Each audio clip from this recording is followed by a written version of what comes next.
Because honestly, we don't have anybody's monitor the room right now anyway. Right.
At this time, I'd like to call to order the Human Services Committee. If we could all stand for the Pledge of Allegiance, please.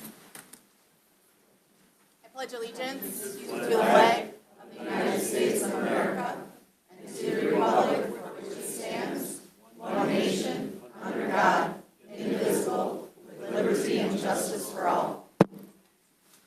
If the clerk could take the roll, please. Commissioner Angie? Present. Commissioner Torello? Present. Commissioner Samasco? Present. Commissioner Felix? Here. Commissioner Rushing? Here. Commissioner Vandenbach? Here. Commissioner Beaton? Present. Are there any additions, deletions, or changes to the agenda this evening? Make a Hearing, motion to accept the agenda as presented. thank you. Support. Any discussion? All in favor? Aye. Any opposed? Motion carries.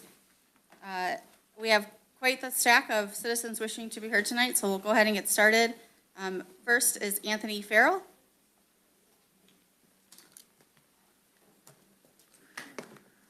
Hello, Commissioners. Good to be here this evening.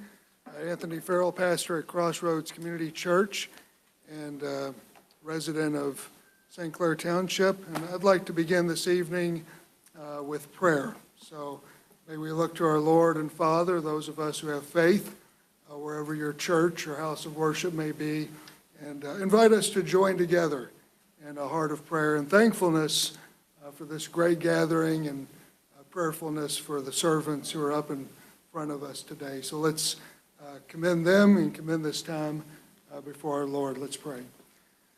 God, you are a great God, and I thank you that, as Scripture says, you have given those who are in public office the great privilege to be servants for our good. They are servants of the people. They are appointed by you. And so we thank you for the great gift. We thank you for each and every person who is up there present, ready to make decisions, hear the deliberations, hear the public opinions and the viewpoints. And I thank you for a country, thank you for a place where we can freely express our thoughts, our ideas, and become better in the process as we become more informed, more involved in the issues before us and the stewardship of our county. And so we thank you for this. I ask for peace, I ask for blessing, I ask for encouragement, and that we leave today better with decisions and discussions that are undertaken. And we thank you for this. And it is in the name of Jesus Christ we ask this. Amen. Amen. Amen. Susan Ingalls.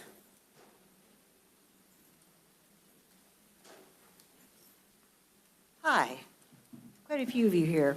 I've got something written down, it's very dear to my heart. I've been a resident of St. Clair County since 1989, and I love the Blue Water area. I wouldn't move anywhere else. But I was born and raised in Detroit, an East Sider, and Detroit didn't have fluoride in their water until 1962. I was born in 1956. So my mom, when I was in utero forming, there was no fluoride, nothing. And I remember when I was about 9 years old, we walk over the overpass, I-94, to go to Dr. Green's office, the dentist. And back then, I had cavities galore. Every time I went, I had a cavity. And back then, they didn't freeze your mouth. They just drilled. That was traumatic and painful for a 9-year-old to have that done. So, but my mom had me started going by myself when I was 13. Well, I stopped going. I just went straight to my girlfriend's house and said, nope, I'm not going to the dentist anymore. So because it hurt so bad. So when I was in my 20s, I had a really bad toothache. And I went to the dentist and I said, I am so afraid of the pain that's going to come, but this pain I can't take anymore. And he says, I promise you it won't hurt. And it didn't. But over the years, I go every 6 months to get my teeth cleaned, but over the years I have cavities, I have root canals, I've had a 3-tooth bridge, I've had crowns, all my front teeth are crowns, I have a 4-tooth bridge, and I had to have gum lengthening, and that's painful afterwards. After it wears off, it hurts. And I had 2 dental implants. So all this, and I kept asking my dentist, why? Why are my teeth so bad? And they say, you have super thin enamel on all my teeth. You could see through it. And so that was the biggest reason. They tried to save as much of my own teeth as they could. So after spending thousands and thousands of dollars out of pocket myself, that I would just to have a smile, just to be able to chew, to eat. Because a 4-tooth bridge here and a 3-tooth bridge there, and this is where you chew. And if I didn't have that, I couldn't chew. I couldn't eat. So I'm asking you, please, please, keep the fluoride in the water. Thank you.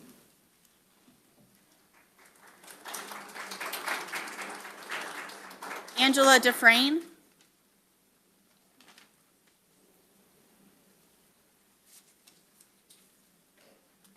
Angela Defrain, Fort Gratiot.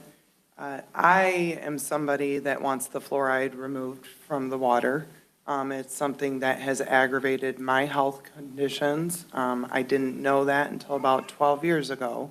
But when I made the change of not drinking water that has fluoride in it, those issues started to get a little bit better.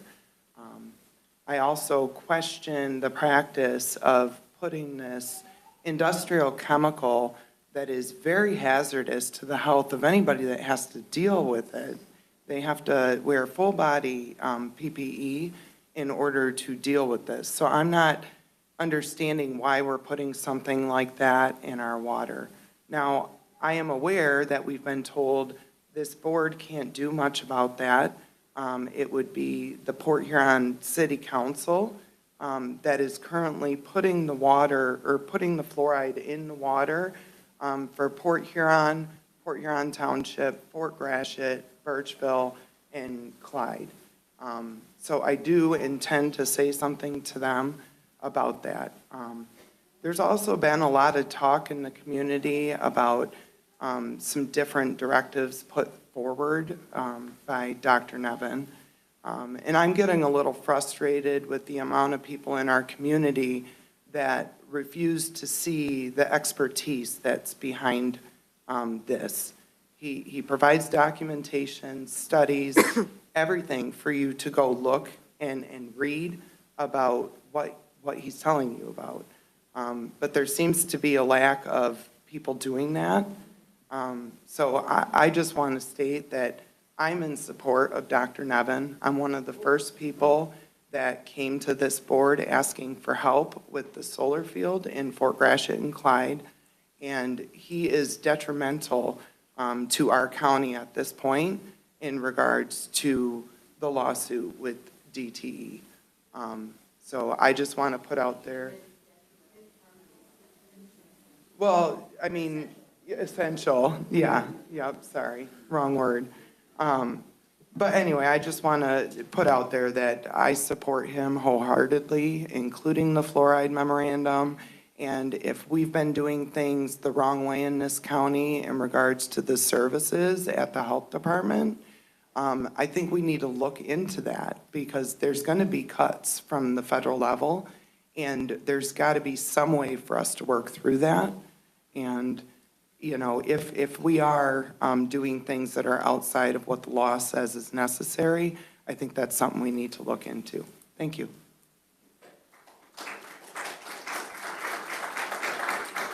Tiffany Francis.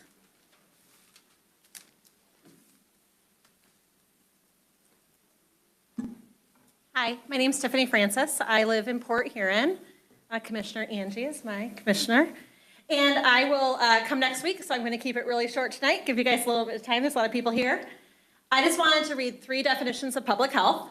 The CDC defines public health as the science and art of preventing disease, prolonging life, and promoting health through organized efforts and informed choices of society.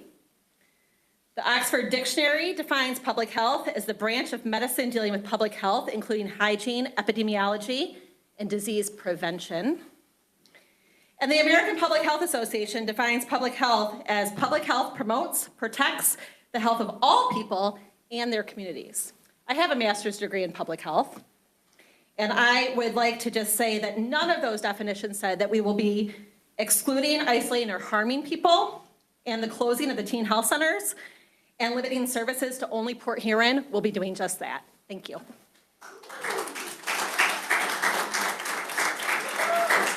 Carol Miller.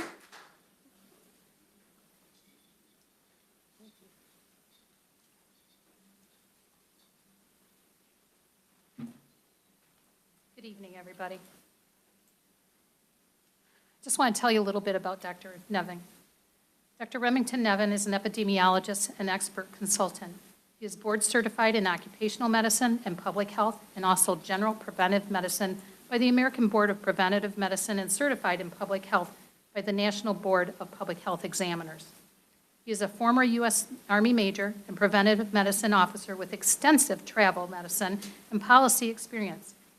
He serves as executive director of the Quinism Foundation, a nonprofit dedicated to promoting and supporting research and education on the family of medical disorders caused by poisoning by certain drugs.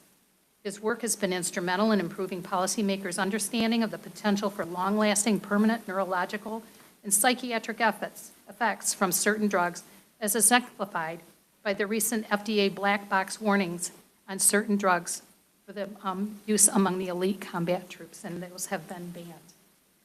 I could go on and on about his accomplishments, but what matters to me the most is why he is here. In St. Clair County, I've been a member of St. Clair County for 61 of my 63 years. I have been to, sorry about that. I've been attending the Health Department Advisory Board for quite some time now. I've learned a great deal from him as well as most of the panel. He is a kind man who takes the time to actually listen. He hears what the citizens speak about. He does his due diligence in research, and he's not afraid to go against the grain for the betterment of our county and its health.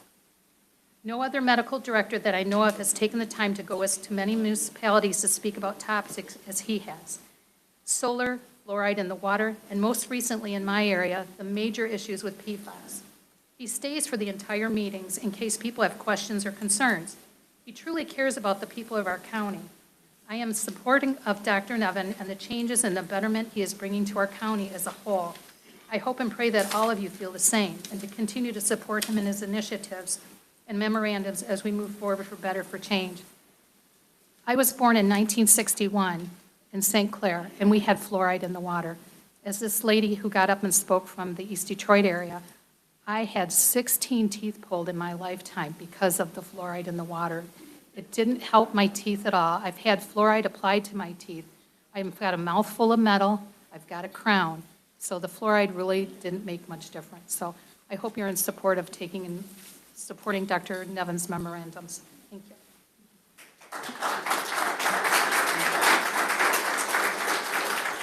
Liz Somerville.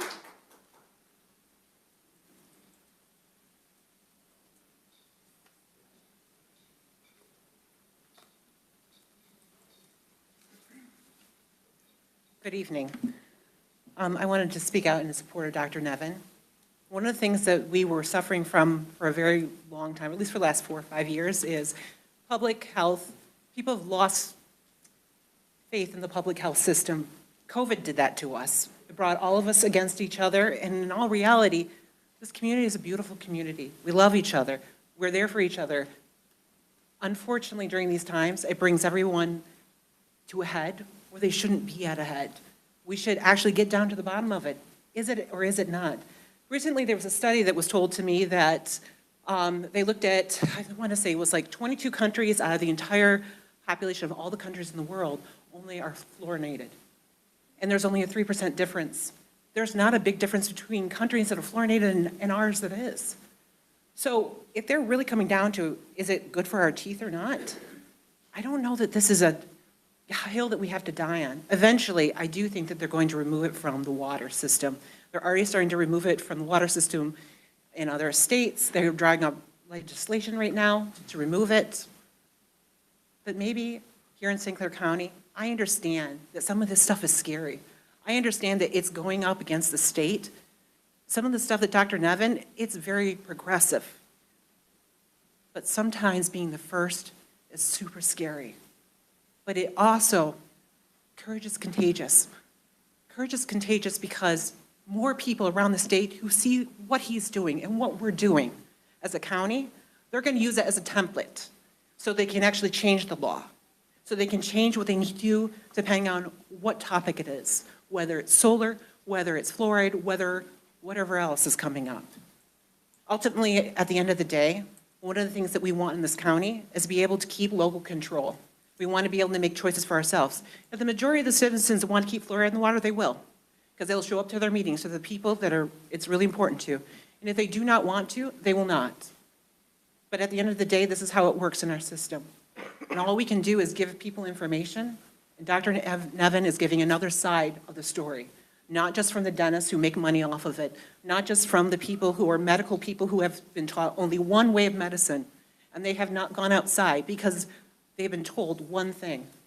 Unfortunately, there are two sides to every story, and I really hope that everybody takes a moment and thinks about what they're actually doing and what we're actually going to affect. Thank you so much.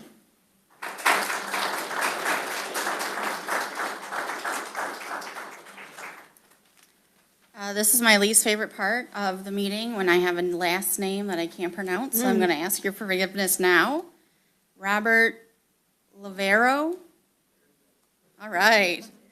Thank you. Yeah. Don't get your hopes up. There's a large stack here I have to get through still. Hi, I just want to express my feelings for Dr. Nevin. I totally agree with everything really that he's doing, and I appreciate him very much.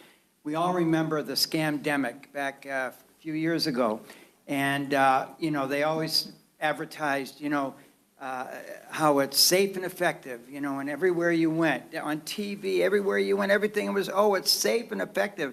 Well, my brother got the shot, had a heart attack. My neighbor got the shot, had a heart attack. My best friend got the shot, had a heart attack. I know so many people, my sister's maimed for life from it. I know so many people that have died from it. Okay, so don't tell me that this was okay. And I'll tell you something, this is the reason why we don't feel that we're afraid of our medical system now. We're afraid to go to the doctors. We're afraid to go to the hospital because of this. We were scammed on this whole thing. We were told that it's okay. You need this. You have to have this. Well, guess what? I know personally because I've had friends, relatives, and everybody that have died, been maimed for life, and had heart attacks or whatever, so on and so forth. The point I'm trying to make here is that if we continue to listen to the so-called experts, we may end up in the same situation. So I totally feel that we need to get rid of the fluoride as well in the water because it's bad for you, okay? Fluoride is bad. There's no question about it. So I just want to thank Dr. Nevin for all the work you're doing. I want to thank you. I trust this man wholeheartedly. I think he's a great man, and he cares about us. He really cares, holy mackerel. You know, that's incredible, isn't it? You know, the guy cares, just like other people care for us, like Donald Trump. Of course, a lot of people don't appreciate his care either, but whatever. You know, the point is that I think Donald Trump, by the way, is doing a great job as well, whether you like him or not, okay? So, anyway, the Lord is my Savior. I love him, and I appreciate your prayers, and I just want to thank you all for listening to me tonight, and I love you guys as well, and we care about you. We all care about you, and may God bless you. Thank you very much.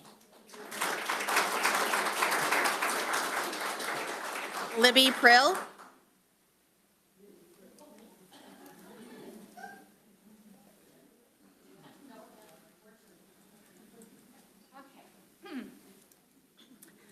There's been a lot of rumor and discussion has emerged related to changes at the health department. Whether our teeth will fall out for lack of fluoride or I can't get my flu shot during senior lunch, I think that we need to rein it all in. There's a lot of hyperbole, and I think that we need to stop that. We need to embrace a calm and common sense approach to address needed change.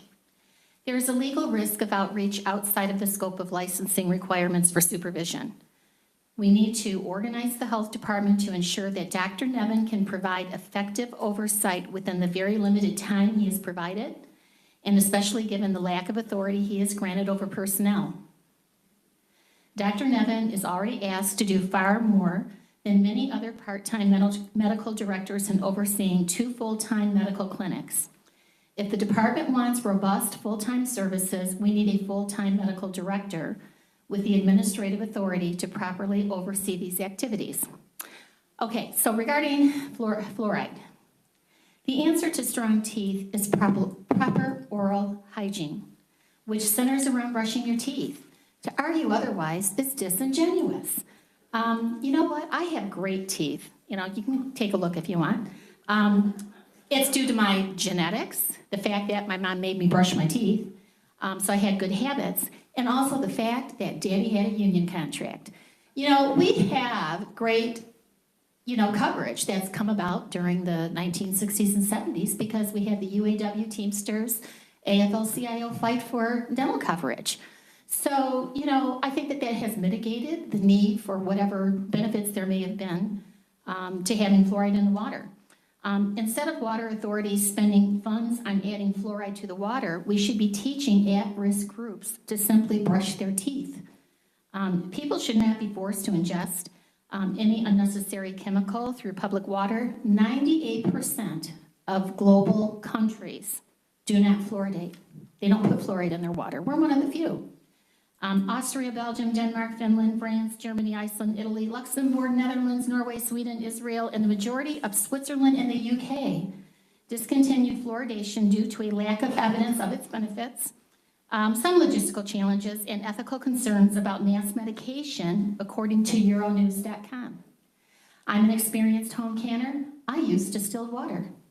Because if you don't use distilled water, the minerals, including the fluoride in the water, will affect the color, taste, it will cause cloudiness, and it can even toughen the texture of your foods. That's the same thing that you're going to be ingesting in your body. According to the parenting website, Today's Parent, only distilled water should be used in mixing infant formula because trace amounts of minerals and fluoride in tap water could be problematic for infants, especially in large quantities. Libby, you need to wrap it up. Okay, 3 minutes. asbestos, mercury, amalgams, all that kind of stuff. 60 years ago, we thought it was safe. 60 years later, we've learned. Thank you. Katherine Alrech.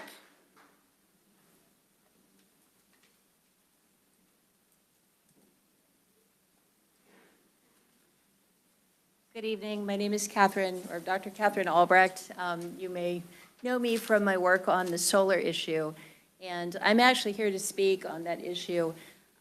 I have, in my professional experience, in my academic experience, rarely seen something like what happened in St. Clair County under Dr. Nevin's guidance. He actually listened when people came up and spoke about their concerns. When I shared with him the findings that I had, the damage to people's health that I had encountered in Shiawassee County, he listened and listened very carefully. I actually sent over quite a bit of documentation. I have an academic background, and I have shared that documentation with many people. Only Dr. Nevin really dove in, read it all, did additional research, and it all wound up in that regulation. So since that passed, I have traveled to other counties and been able to share the good news of what we did here in St. Clair County, and we're kind of heroes across the state in the various places I've been. I've been up to Huron County and Sanilac County, and been traveling around the state just talking about the amazing thing that we did. So at this point going forward, I think it is absolutely critical that we keep Dr. Nevin's expertise with regard to the solar issue, which is a huge issue that other counties are dealing with. In St. Clair County, we are fortunately, for the time being, hopefully, we can maintain that with Dr. Nevin's help. We are safe from that menace, and it is a true public health menace. I'd be happy to speak with any commissioner or prepare a report of my findings, but I have rarely encountered a public health threat that was so disregarded and so widespread and so devastating to the communities that are impacted by it. So I just want to put in a vote of confidence for Dr. Nevin, his professionalism, his objectivity. He has looked at both sides of the issues, every issue I've ever seen him look at, and I have found him to be incredibly objective and even to question some of the things that we talked about together and help me to understand things better. So I admire him as an academic, I admire him as a doctor, and I admire him as a human being here in our county. It's clear he cares about people, and if it weren't for him, we would not have addressed, I believe, one of the biggest threats that was facing our county. And as you look out at the faces here, we are all safe because St. Clair County right now is not going to be impacted by health impacting solar, negative health impacting solar. Not that we won't have solar. We can have solar. It just can't hurt people. And thank you.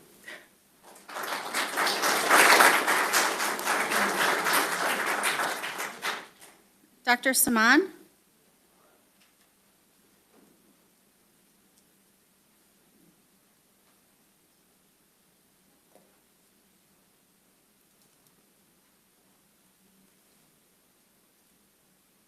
Good evening. My name is Randa Jindisan, and I'm a general dentist. I have been in practice for 30-plus years in Port Huron. Thank you all for getting my email. Some of you answered me. I really appreciate you, whether you agree with me or not. It is important that we all say what we not only feel and believe, but also talk about facts that we know. In 30 years, I have seen tons of cavities, kids, adults. And yes, fluoride is not magic. Fluoride does not heal you. It does help prevent decay. Yes, you can still brush your teeth and get fluoride and still get cavities, but studies and studies and studies over decades have shown that water with fluoride helps prevent decay, specifically in children, specifically in low-income communities, because those are the ones that aren't going to make it to the dental office to get their fluoride, to get their teeth cleaned, to get the proper checkup. Sadly, those are the ones that are going to hurt when we don't have fluoride in the water. And yes, fluoride has to be regulated. Yes, it has to be a certain little percentage, because yes, a lot of it can be harmful. But when it is studied and shown scientifically over decades how appropriate it is for a specific concentration to be in the water, we need to take a step back and take our pride on the side and look for those kids.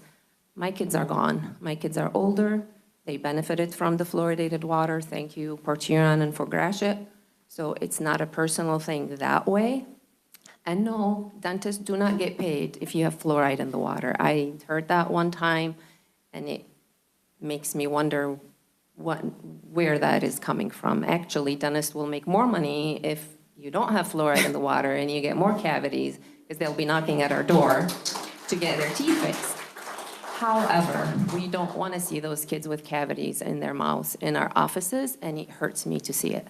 I have seen over the years kids that grew up on well water, and I can almost tell right away, and I have asked a million of them over the years, do you live on North Street? Because at the time, and I don't know now, but it used to be well water, and I can't tell you 9 out of 10 I am correct right to the dot.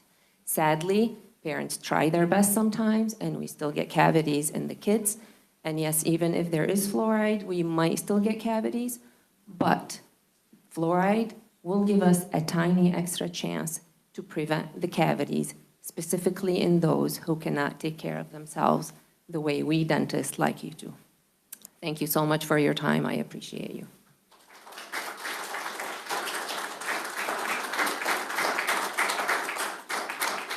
Dr. Jason Suyas?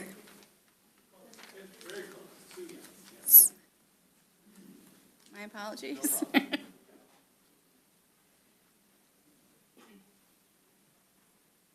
Good evening, and thank you for having me here this evening. I am Dr. Jason Suyas. I am a board-certified periodontist here in Port Huron, Michigan. Fortunate enough to be able to have Mark Sutter as my mentor and have taken over his practice and Dale Sweeney's practice as well. Many of the people I look around the room and I see familiar faces, and we all know that going to the dentist is not one of the most enjoyable processes, right? The point of this is the point of the idea of fluoride in the water is to help prevent as many people from needing dental care as possible. The research is pretty clear when you start to look at communities that have removed fluoride from their water, looking at particularly Windsor, Ontario. In 2013, they removed the fluoride. 5 short years later, they reported they put it back in the water system because urgent care and decay, children with decay and or needing urgent care increased by 51% in just the 5 years after the removal. Okay? It's very easy, and I like Dr. Nevin.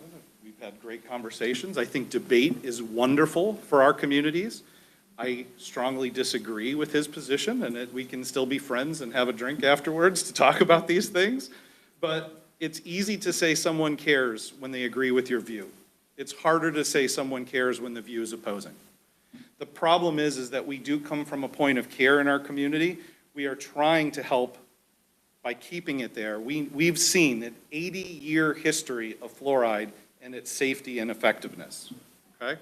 And so the answer is people will always have stories because populations behave on bell curves, and there are these things called outliers. Are some people potentially harmed by it? Yes. But the estimations that if we did a national ban on fluoride, we estimate, this is in the Journal of American Medical Association Health Forum, that 25.4 million additional cavities in children only, not counting adults, in just the first 5 years. That's a national ban, okay? And so we don't have the dentists, there's a shortage of hygienists, which is why St. Clair Community College is starting a hygiene program. We don't have the infrastructure in place to take care of these people. The other thing that I heard up here today that's absolutely incorrect is that better oral hygiene helps prevent cavities. It's absolutely not proven to be true. The actual thing that prevents cavities is diet. It's the way you eat and the frequency with which you eat, okay? Cavities decay, the true way cavities form is by how frequently carbohydrates are entering your mouth. Hygiene plays a very small role. I need you to finish up. You had your 3 minutes.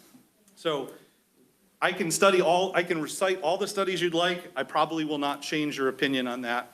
It comes down to which will do more harm or good, leaving it or taking it, and that becomes the decision of the communities. Thank you.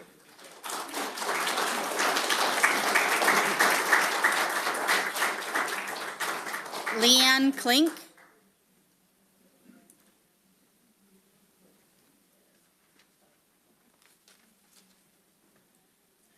Clink from Port Huron.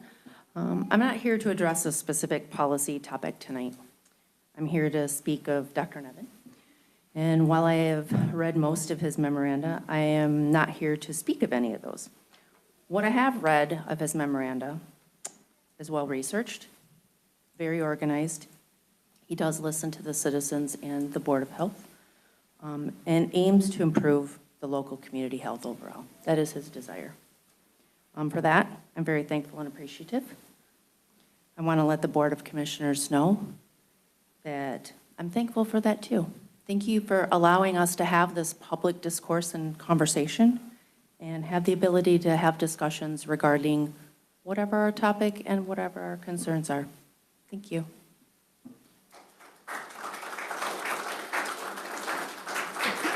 Trisha Jones.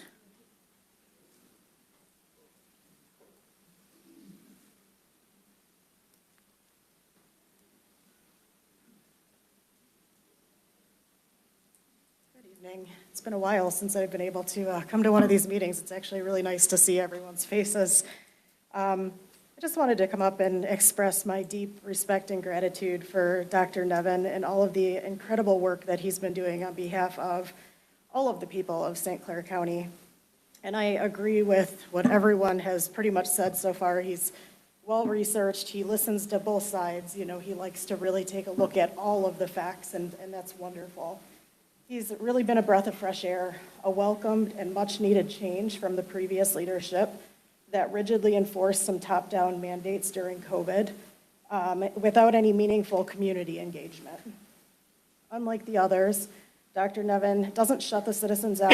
He listens, he takes our concerns seriously, he does his own independent research, and he courageously challenges all the harmful policies, even when it means standing alone. He has shown integrity, accountability, and dedication to protecting public health through real science and not just political agendas. Whether it was his memoranda on the industrial solar and data centers or his most recent one for the call to remove the fluoride, he's clearly acting in the best interest of St. Clair County residents.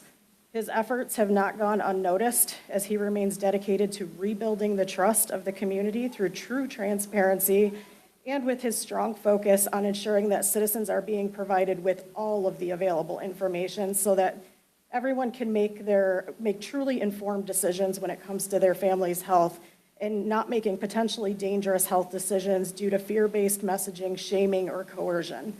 Dr. Nevin is demonstrating what public health leadership should look like. Unfortunately, I've been informed that there's some individuals who don't agree with this in the health department. I don't know who these people are, inner workings, I don't know any of that. But I know that I've heard they're trying to kind of undermine or remove Dr. Nevin simply because he's refusing to go along with kind of the old guard and their failed policies. Since all of the madness started in 2020, St. Clair County has become a strong advocate for truth and courage in Michigan, when many others failed this modern-day Milgram obedience experiment. It's imperative that we continue to stand in truth and transparency, and that we support those who reflect that spirit and not try to silence them with public discourse from both sides, because everyone should have a voice at the table, and I love that everyone shows up to express that, whether we agree or not. I wholeheartedly agree with that. So I strongly urge each of you to stand with Dr. Nevin and the citizens of this county who support him. Please do not allow internal politics or pressure from outside interests to remove one of the most transparent and effective I need to finish it. public health leaders that we have had in this state. We deserve this type of leadership. He's the leader that we need. And I'd quickly like to mention, Sorry, I'd really need to love wrap it up. I would really like to have the health meetings Everybody televised gets 3 minutes. I need you to wrap it up. I'm I can't wrapping let up. you talk anymore. That's fine. You can't talk anymore. Televised, please, so we Thank can all you. see them. Don Faulk.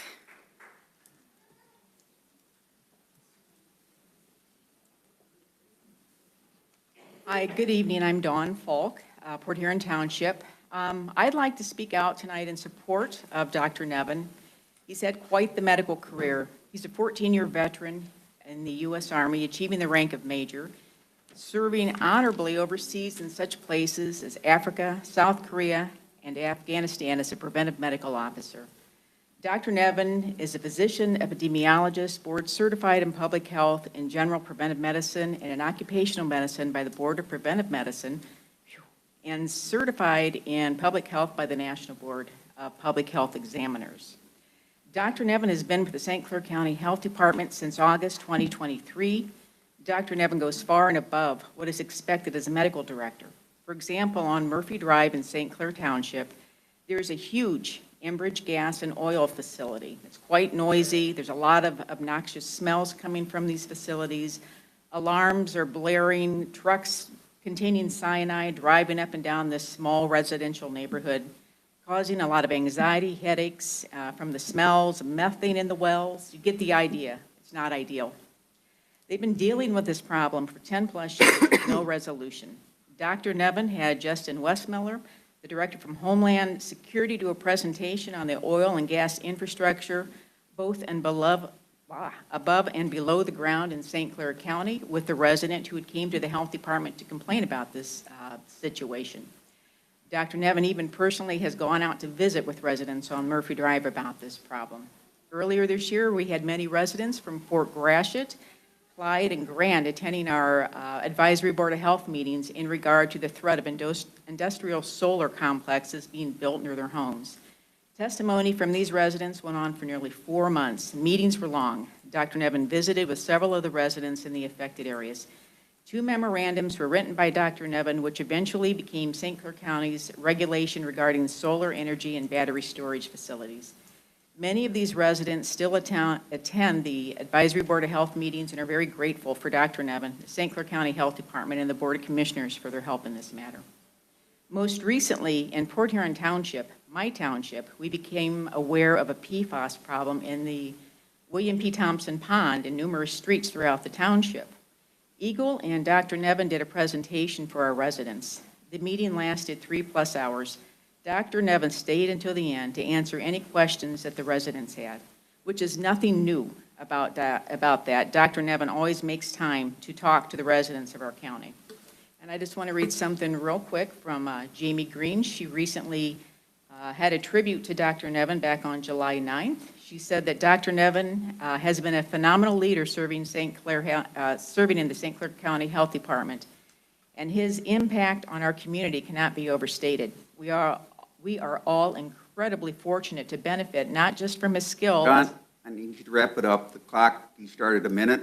Oh, really? Okay. You've had your 3 minutes. I keep track of it in Okay, case he because doesn't I've start the just been clock. watching this clock and it said I had 50 seconds. No, you're You're over 3 minutes now. Oh, okay. All right. Could I finish that little statement up?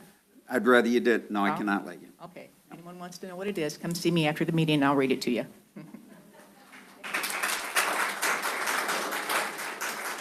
Sarah Jones. That's okay.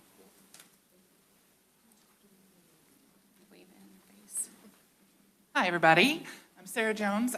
You know me as the Executive Director of Mid-City Nutrition Program, and so I'm here to talk about the recent memo about cutting health department services. I have a few concerns. The soup kitchen itself is a vaccination site, so that's why I am here. And we've been serving 3 times the clients we were a few years ago. So to me, this doesn't feel like the time to be cutting any kind of public services that are going to serve my guests who are the most vulnerable in this population and people like them. People are losing their medical benefits from other sources. There's going to be an increase in need in these services. If funding is available for these programs, and I admit I don't know how they're funded, whether they're funded by us, state grants, things like that. But if the funding is available, it seems like we should continue these programs. To say that other counties don't offer them is kind of, it's to their detriment that they don't. I think we can hold ourselves to a higher standard.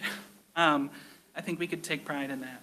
I had a couple of questions, and I know there's another meeting about this, and I'm a former librarian, so I always have questions. The memo sort of implied 2 things, that this choice was made because of the medical degree of the director, and that the state sort of wanted us to cut these.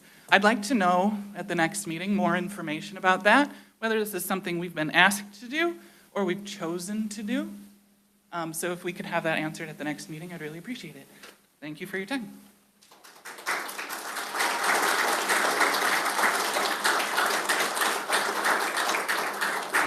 Kevin Watkins.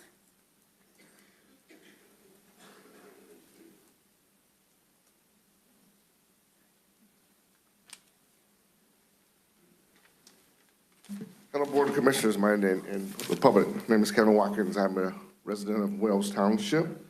I just interested. I didn't know this was a roast for Dr. Nevin, but stating that he is good at what he does, great researcher. But keep in mind, remember, he's not the say-all, be-all. So people need to be, remember the words of Mr. Harvey, not Steve Harvey. Paul Harvey when he said the rest of the story. Make sure you research and at least listen to the rest of the story. I am lucky enough to be in a health advisory board, so when we have our meetings, I do have more than 3 minutes to speak, and I would do that in presenting a lot of information at I'm going to welcome the public to come out to our special meeting that we have. We're really concerned about rumors of or recommendations of our teen health clinics closing. That is, we feel is a major problem. We need to deal with that. And then this fluoride issue. Myself personally, I agree on some things that Dr. Nevin does, but again, he's not to say I'll be all, and there's some things I totally disagree. So that, I just welcome the public, please come out. We have our special meeting this Thursday, next Thursday, the 14th, at 6 p.m. will be at the Donald Dodge Auditorium. And of course, we always have our meetings every third Wednesday of the month at the Donald Dodge Auditorium at 9 a.m. and we start on time. So please show up, express your concerns, and listen to all the members of the advisory board. And please understand, we have some very brilliant doctors in the area. The 2 that stepped up here, the dentists, they probably have not just resumes, but dossiers. Show you the type of knowledge that comes to the table. But please understand that you must not get focused in on just one person, one thing. Do your research, talk to other people, and look and watch the history. The history, there's decades of proof that things that work. Why are we turning around now and cherry picking research to stop them? So I warn people of that, and I would continue to do that. I'm well under my time. Thank you. Barbara Peyton. Barbara Peyton.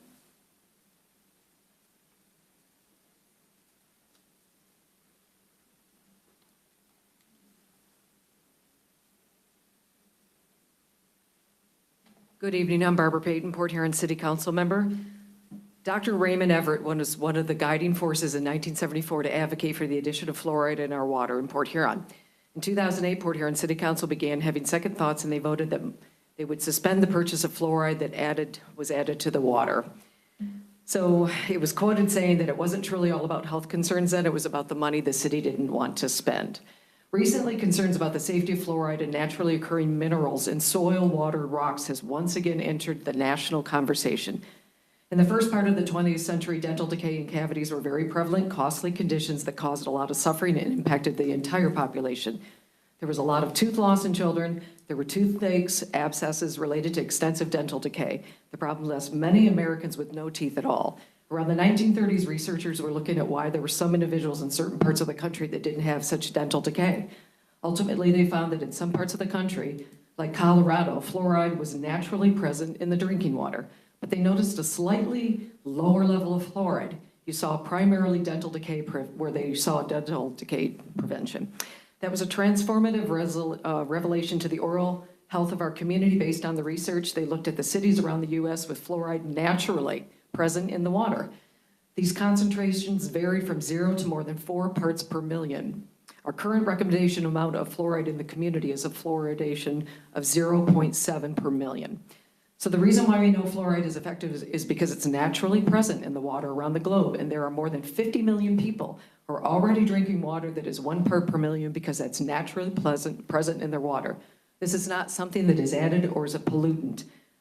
So I will wrap up since I have a very long letter here. 2/3 of the population is supplied by a public water supply that has fluoride in it. Many manufacturing plants produce beverages like juice and soda using community water that has fluoride in it. These things are now unlabeled sources of community water fluoridation and have diffused from centers where there's community water fluoridation into areas where they're unfluorinated. So because we've seen a difference in this, communities with a lot of water fluoridation in terms of cavity levels have dropped by 60% over a few years. It seems like we don't need fluoride anymore, but in reality, removing it from water will cause a lot of vulnerable populations and those drinking well water to suffer. It's not a good thing for us to be contemplating, and we've seen that in many studies. It's proven to be very effective, particularly in eradicating some disparities in oral health, which are pronounced in the US. I thank you for your time.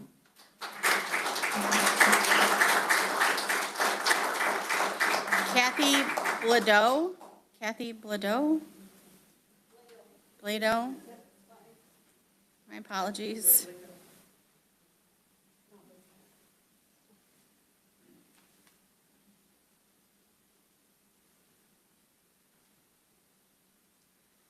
Hi, my name is Kathy Plato.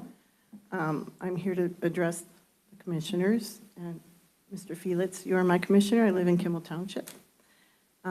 First and foremost, I'm here to talk from a mother's standpoint about community health. As a mom, many years ago, I lived in Algonac, and I moved down from the UP. I'm a Uper. Ooh. And I had no family with me, and I had 4 children. My husband and I decided I would stay home and raise these 4 children until they all entered kindergarten. At that time, he was full-time as a teacher and a coach, and they cut him. We burned our bridges coming down. They cut his time. We were very poor, though we didn't know it, but we were. And we could not afford to even go home to visit family in the UP, let alone drive up to Port Huron to have my children's immunizations done. So I found out that my primary care provider had a public health clinic above his building at the top level. So I took my children there because I could afford their immunizations there. And I was so thankful for that. I was met by the most wonderful person. She made me feel welcome. She answered all my questions. The nurses were fantastic. I left Marquette General Hospital as an RN, and I stayed home for my children. But that taught me about public health. So I decided I would not go into surgical nursing in a hospital. I wanted to be in public health. And so I became a school nurse in Marysville and Port Huron for 4 years. And I worked for 20 years as a public health nursing supervisor, the most wonderful career of my life. And I just retired 4 years ago. and I have not had the pleasure of meeting Dr. Nevin.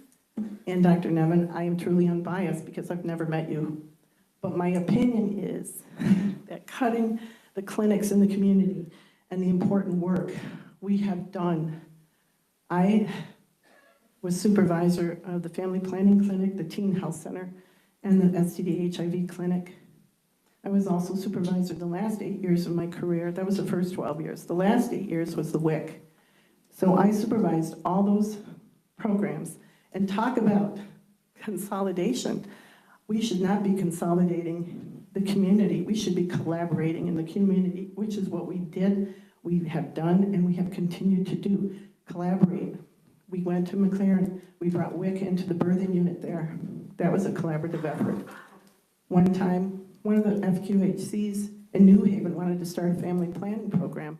We collaborated with them to try to get them to be able to do that. I could go on and on. I have 2 seconds and I'm done. Don't do it. Don't listen to this. This is a ruse. Wrap it up, please. Thank you.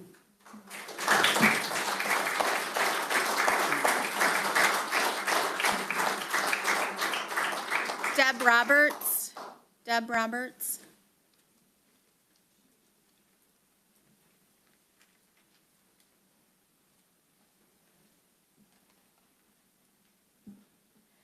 Hello, I'm Deb Roberts. I'd like to address the board and the community. I'm an RN, and I've taught nursing at the St. Clair County Community College for 10 years, and I also worked at McLaren Port Huron Hospital for many years in OB/GYN. I'd like to share my thoughts about fluoride in the drinking water. The AMA, American Medical Association, the American Academy of Pediatrics, the American Cancer Society, the CDC, the American Association of Dental and Craniofacial Research, they all support fluoride in low levels in public drinking water. And the state of Michigan came out with a formal statement on March 25th, 2025, and said that fluoride is recommended in public drinking water at 0.7 milligrams per milliliter. And I think that our county health department and our water commission should follow what the state of Michigan says. The American Dental Association says fluoride in the community water supplies is the single most effective health measure to prevent tooth decay.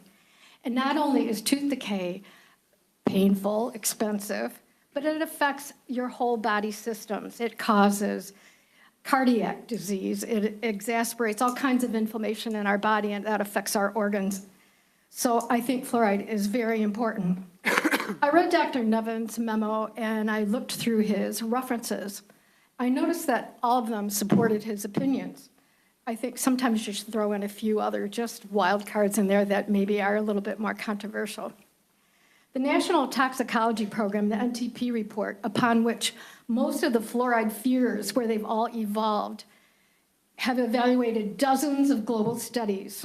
But none of those studies were conducted in the United States of America. Most of these studies took place in countries like China.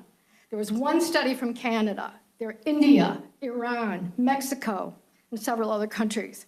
But the majority of studies where we get our information about the dangers of fluoride are from China. And I'm sorry, but I would like to see well-controlled, randomized controlled studies performed in the United States of America before we decide to take the fluoride out of our drinking water, which is so important to our overall health of our community. Now, I would also like to talk about the outpatient clinics closures. These closures go against the St. Clair County Health Department Community Health Assessment that was performed in 2021, which the results of that survey made the health department commit to increasing healthcare access to the citizens of St. Clair County. How many citizens in our county will be affected if the wishes of Dr. Nevin and his memo are conducted? Need to wrap it up, How will it affect vaccine rates, sexually transmitted diseases? I want to see numbers, not Please just finish up. emotions. Am I done? 3 minutes are up. Okay. Thank you.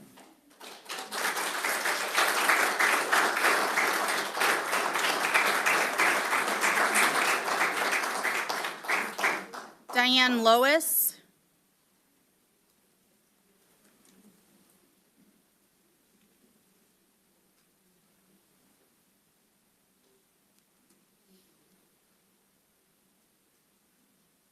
Good evening. My name's Diane Lois from Kimball Township, and it's very emotionally upsetting, actually, for me and many others who've dedicated decades to public health. I worked 28 years in public health. I was a health inspector. I trained food service operators, outbreak investigations. I was promoted to emergency preparedness.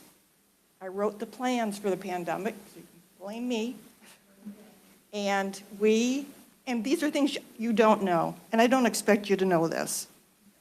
Public health was never very good at promoting itself. In other words, we didn't have the uniforms, the crisp white shirts, the badges, the sirens, the lights, not high profile. We just did our job and maintained confidentiality and privacy. We built trust. We listened to people. We tried to find out their needs, prioritize it, reprioritize, find resources, get the resources in the hands of the greatest need, unbiased. Everyone in St. Clair County is our community. I'm sixth generation. My family arrived here around 1850, and I'm pretty sure I'm related to 30% of the population of St. Clair County. I know this. And I feel this strong sense to even you, who I may disagree with, that we mean well, but throwing the baby out with the bath is just going to create more new problems. New ideas, fresh ideas, things to consider, has to be carefully thought and planned out. Before we close clinic service, have we talked to the medical societies, the physician offices, the allied health agencies, everybody that would be directly impacted, not to mention probably up to 30% of our population who isn't going to get certain tests and services confidentially or otherwise. We are that agency, and I say we, I'm actually retired, but once you're public health, you're always public health. We are always that agency people call for help, for resources. Who do I call? Let us help you. We got some numbers. This is what we try to do. It's not directives, it's community-based, to get our arms around it. And I hate cliches, but an ounce of prevention equals a pound of cure. Everything that we can do to prevent the spread of disease, whether it's education and information, which is our #1 choice. Information, education, listen to you. You heard what? All right, let's pick this apart. We try to work through that. We try to get out in the community, provide services, integrate, join these festivals, any place that we could go to get in touch with the people that we serve so that we can bring it forward and say, this is what we need to do. Please, please, do your own research. I know we're all afraid of something, but don't let that stop you from informing yourself. All right, you got to finish. And don't throw the baby out. Okay.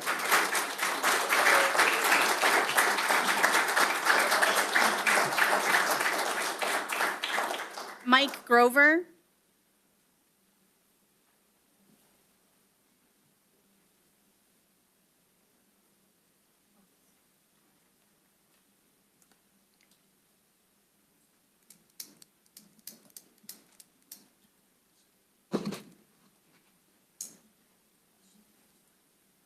Good evening, Commissioners. My name is Michael Grover. I live in China Township. And I'm not here to talk about fluoride, solar, batteries, or the community health centers. I'm here to talk about Dr. Nevin. I want to take a moment to remind everyone of the leadership we had in the county medical position before Dr. Nevin was hired. What we experienced then was tyranny. There was little regard for the voices or rights of the people. Since Dr. Nevin took on the role, we've seen a dramatic shift. He is a man who truly cares about the people he serves. He listens, he leads with integrity, and he's not afraid to stand up for what's right, even when it's not easy. I want to state clearly and for the record, I fully support Dr. Nevin and his efforts. Thank you for your time.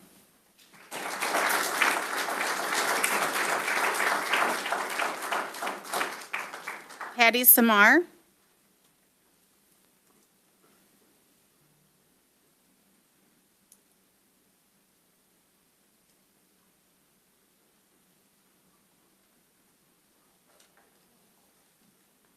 Hi there, and thank you for having me. My name is Patty Samar, and I am a resident of the city of Port Huron. I'm deeply troubled regarding recommendations being made by the county medical director. Concern number one, discontinuing healthcare services at the County Intervention Center, also known as the county jail. It is my understanding that Dr. Nevin recommends bringing inmates to the county health department for testing. The health department is not a secure location intended for inmates. It is my understanding that the current intervention center has a medical wing equipped for this type of activity. Not only are there security concerns, but this seems to be a big waste of financial and human resources, transporting inmates back and forth with appropriate staff and transportation vehicles. Concern number two, scaling back on public health initiatives outside of the actual health department and one teen health clinic. This troubles me for many reasons. I am fortunate in that I have great healthcare insurance coverage. I have a healthy income and I have transportation. Sadly, many in our community, countywide, and most especially in the more rural communities, do not have healthcare. They face socioeconomic challenges and they do not have transportation. It disturbs me that our county medical director wishes to cut off senior citizens and other challenged populations from access to healthcare. Concern number three, fluoride removal from our water. I'd like to know when Dr. Nevin received his dental degree. I see tonight we have county council here. The county board takes, I'm assuming you wouldn't listen to Dr. Nevin's legal advice, correct? But instead you're going to listen to his dental advice. Plain and simple, does he clean his own teeth? Does he drill his own cavities? If so, then I'll start listening to his recommendations regarding health dental care. Until then, please listen to the dentists in our community and continue the use of fluoride for all. Concern number four, placement of the dictatorial power into the hands of the medical director and the medical director only. In his memorandum of August 1st, which many people have referenced tonight, Dr. Nevin makes 4 major recommendations, all of which provide him with singular power to make healthcare decisions regarding the community as a whole. The Board of Commissioners is heading down a dangerous rabbit hole by providing dictatorial power to a medical doctor who, in my opinion, should be required to turn over his medical license and his white coat. I'm outraged by his complete lack of respect for public health and the welfare of our community. And I keep trying to look at him in the eye and he does not look at me back. Thank you for listening to my concerns.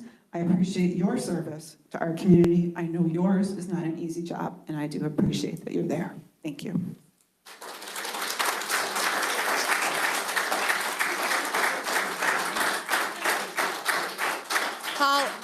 Paul Urban.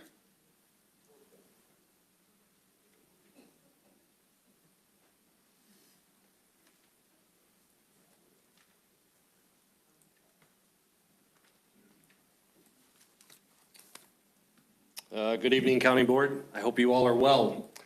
For any department to cohesively exist in a county and operate properly, it sometimes takes shaking the proverbial tree. You all know this because I'm sure you guys have all done it at one point in time in your life.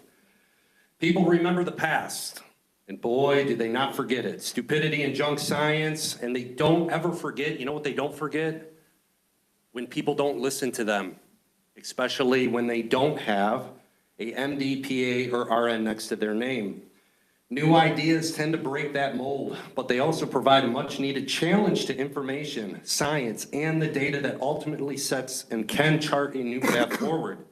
Our current medical director, Dr. Nevin, has made it a point to challenge existing data, services, department operations, among many other things.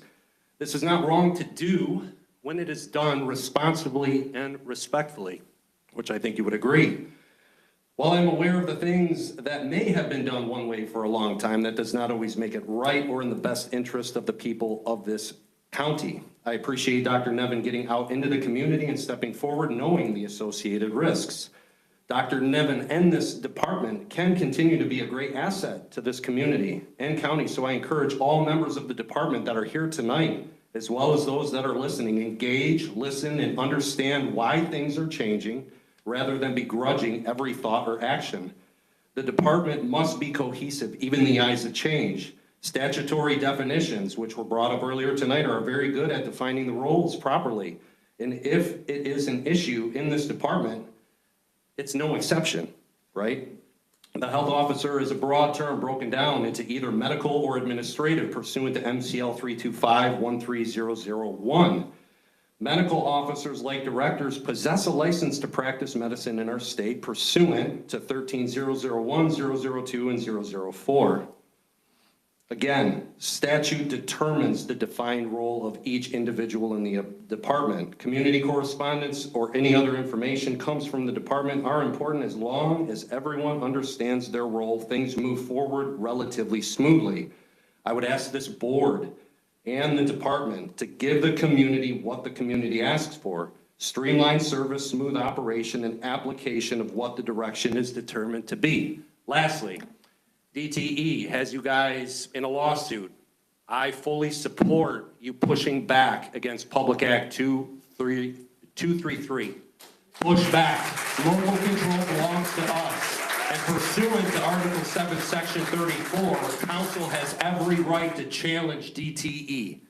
And I appreciate all of you standing firm on that and continue to do so. Thank you.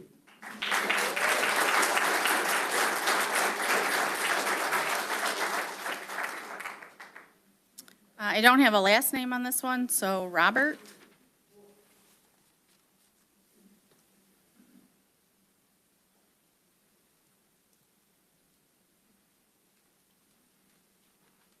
Cool. How you doing? Dr. Nevin? Cool. I don't really know Dr. Nevin. I just know he's squared away because I've been listening to what he's got to say. A lot of people are here talking about fluoride. A lot of people don't realize that if you understand what chakras are, fluoride will attack your pineal gland. All right? And back in the day, it was used for prisoners to docile so they would not rebel against the captures. All right? This book right here, this is the Michigan Constitution. Y'all need to learn this. Articles 1, Section 1, just like Paul was saying. We are the people, and we are the people that take charge of these guys. They don't take charge of you. There's only two types of government. There's either the government that you're afraid of, or you're in control of the government. Cool? Another thing with these people that are trying to attack this guy, you got to ask yourself why. Number one, the fluoride, we already know it's in our humanity. It's attacking our humanity.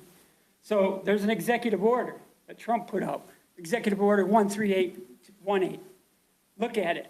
Check it out, because it hasn't gone away. And all the people that are against Executive Order 13818, you're going to pay for it. I'm telling you. Cool.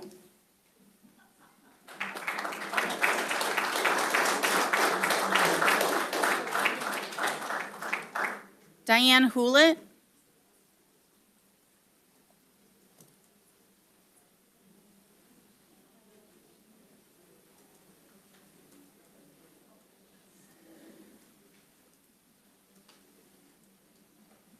Hi, I'm Diane Hewlett from Riley, and I'm going to ask you to give me a little slack because I just broke my glasses. So, okay. First, of course, I would like to thank you for allowing me to speak and ask you to consider these possibilities. I feel that maybe certain parties are pushing their narrative because that's what they've been programmed to do. We have, it's what we've done for the last 50 years, so therefore I believe that they believe that it's correct to do so. I'm of the opposite opinion. I do support Dr. Nevin wholeheartedly.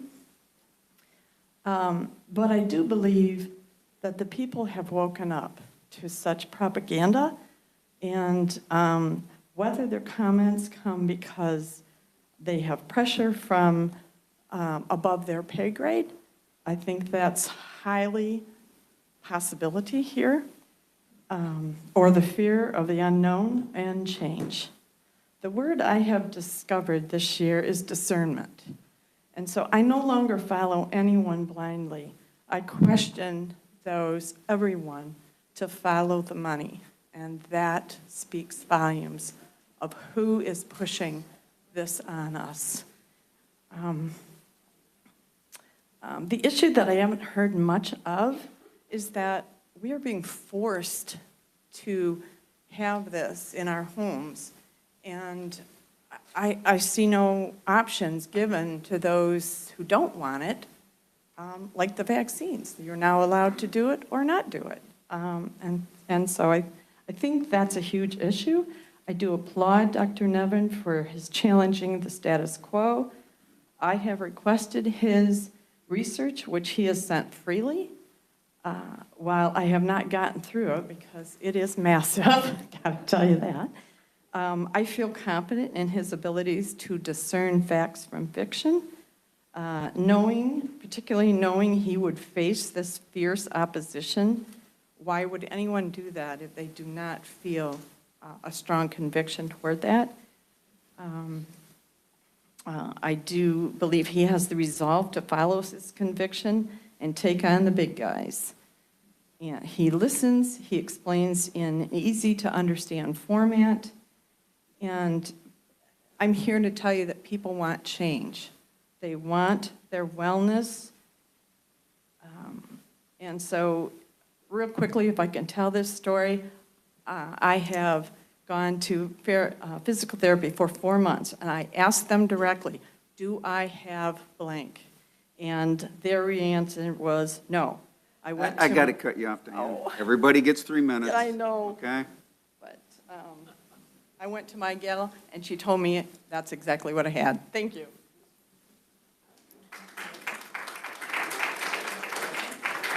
Vanessa Davis.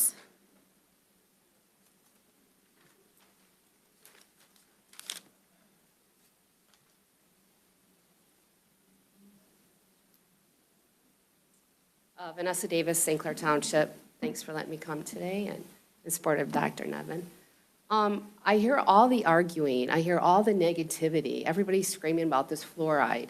If you do a simple search, you're getting fluoride like the dentist, I think, I forgot what his name said, your diet. What about your diet? Our children in our schools are the poorest. In third world countries, they eat better than we do. And then we give them more medicine, and then we just say, oh, they need more drugs because they can't sit in their seats. If you've ever stayed in a food line, which I'm embarrassed to say I have, what do they give you? They give you carbs, pop, and a whole bunch of other crap that's high sugar that if you're a diabetic, you're screwed. I'm sorry, I don't know if you can say that word or not. But it's the basic, and even with insurance, we should be talking about, have you gone to the dentist? No disrespect. You need a mortgage if you have to have anything done with your teeth. And a lot of people have Medicaid. You can't go to a dentist, no disrespect, with Medicaid. So we're talking about things, we know that fluoride can cause neurological damage. I'm not a doctor, I'm a mom. I had highly ADD children. That we had bad food, we were told that, your water, you go to school, and then we're gonna drug your kids, and we're gonna up and down them, and then you wonder why they're zombies. We're not talking about the basics here.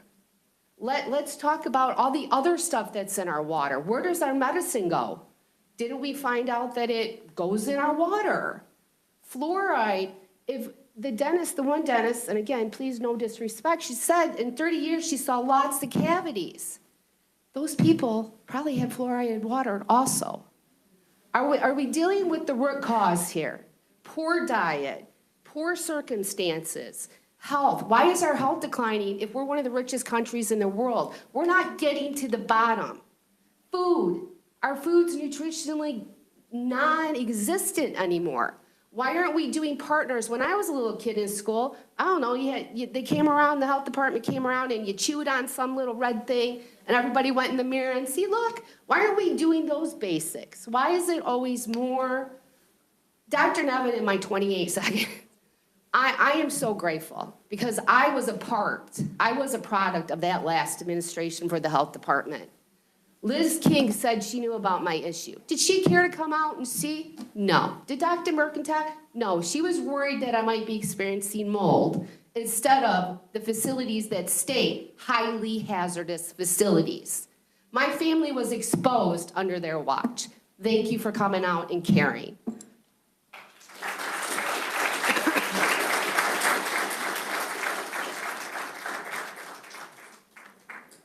Reverend Marilyn Moncrief.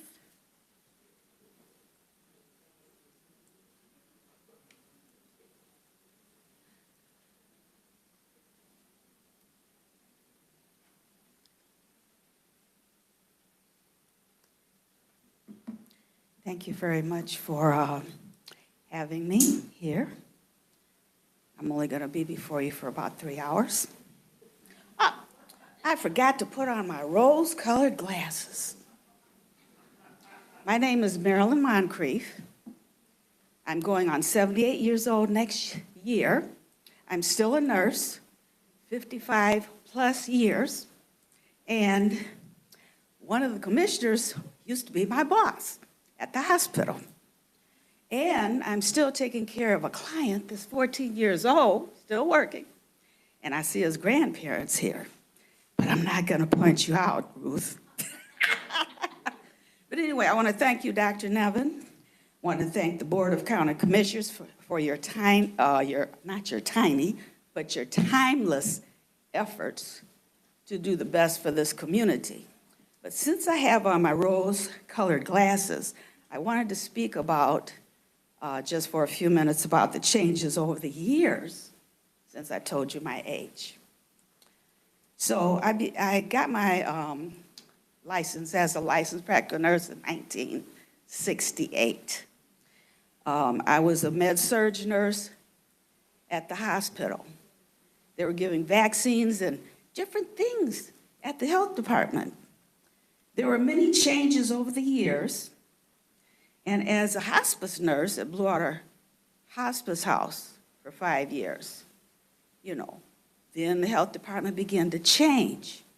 And I believe that since I had been chaplain at St. Joseph Mercy Hospital, which became Lake Huron Medical Center, I was there for 8 years, I believe I have a little experience to speak on behalf of the faith community that has lost hope in certain areas of their lives. And being a pastor in my church, it was a couple of weeks ago, we were looking to do a community faith-based thing for the community. I think I went down 10 or 11 rabbit holes that said no. And when it came to COVID, Pastor Max and I were considered non-essential. So I sat down and I said, Lord, what's going on here? And I began to pray about it. What was his heart? And he gave me a scripture out of, got 21 seconds, 19, 18, 17, that said, out of Jeremiah 6:14. This is out of God's heart. It says, they have healed the brokenness of my people superficially, saying, peace, peace, where there is no peace.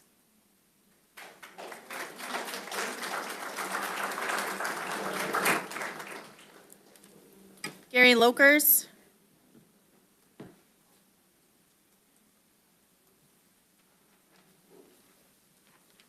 Good evening, Board. Gary Lokers. I live in Kimball Township. I sit on the Kimball Township Board as a trustee and a planning commission. First, I wanted to say thanks for everybody being here. I wanted to share a quote, Bible verse, Hosea 4:6, for lack of knowledge, my people will perish.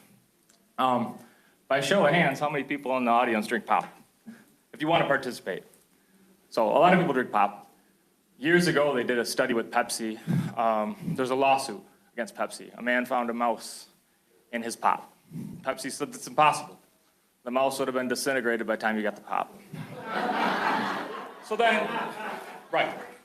then you look at welfare, which I know Dr. Watkins is really concerned about the poor, and I am too. But when you go to the grocery store and you see people swiping bridge cards, and those cards are full of garbage. That's the problem. My son doesn't drink pop. He drinks water. We don't have cavities. It's this, and I appreciate the doctors. That's awesome. But you also have to take into consideration that the people with the highest rate of cavities are people that don't take care of their teeth.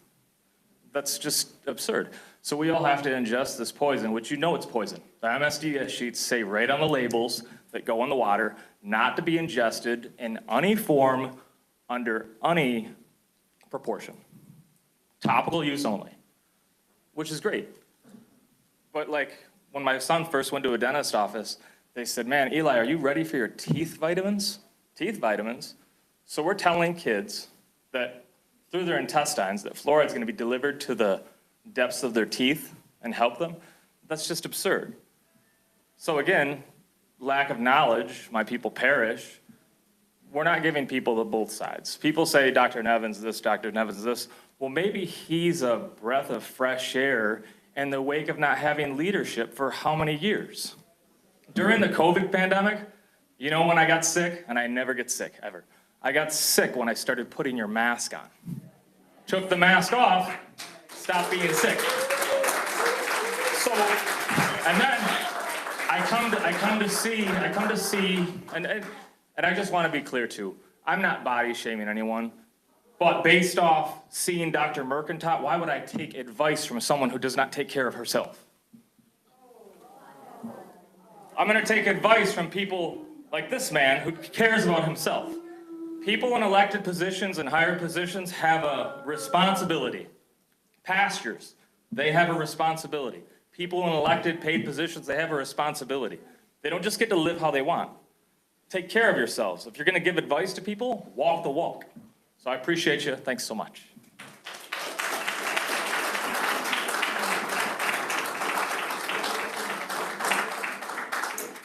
Chris Bartow.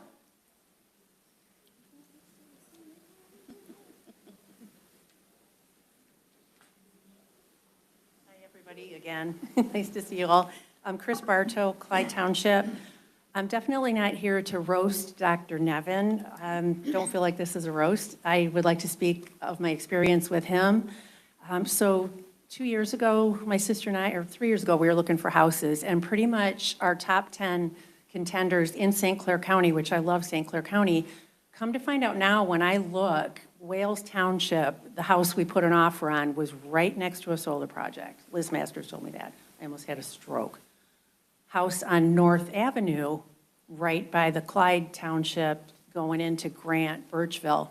So our top 10 contenders, pretty much, we had no idea because at that point they did not have to disclose this. So here we are, starting out. I've said it before, I'm an animal rescue person. I don't live in your world. I'm a bartender, a hairdresser. I've never worked in an office. I don't deal with you people. This is killing me. So when this started happening, okay, do petitions. That I can do. I can talk to people. We're doing petitions. We're going to meetings. Everybody, we're getting to the point. We have some amazing researchers. Misinformation does not apply to our amazing people in this group.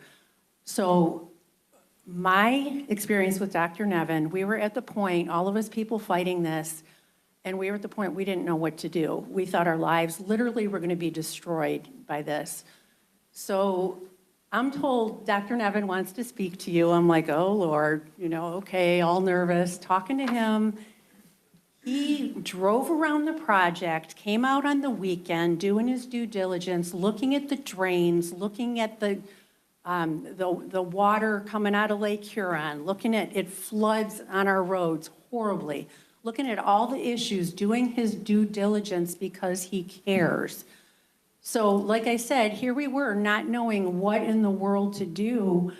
Dr. Nevin, as a person, from what I see, I can't speak to all the other issues because that's not my world, but what I've seen him do, caring about people and putting in the time and making the effort, and I wish everybody in St. Clair County could come together. I wish everybody in this country could come together and not be fighting over things that are hurting us. He is an amazing person. And with the research, does his due diligence. Like I said, he came out on a weekend, driving around, looking at the project and finding out what's happening and what's going on. And at this point in my life, I've been ill from this, literally, and I'm not dramatic. I was sick twice from the stress from this, and now can actually live with the thought where he said, we can't stop this because they can do this. PA 233, they can do it, but we can make it livable for you. We can make it where you can live in your neighborhood and not want. God bless you, Dr. Nevin. Thank you.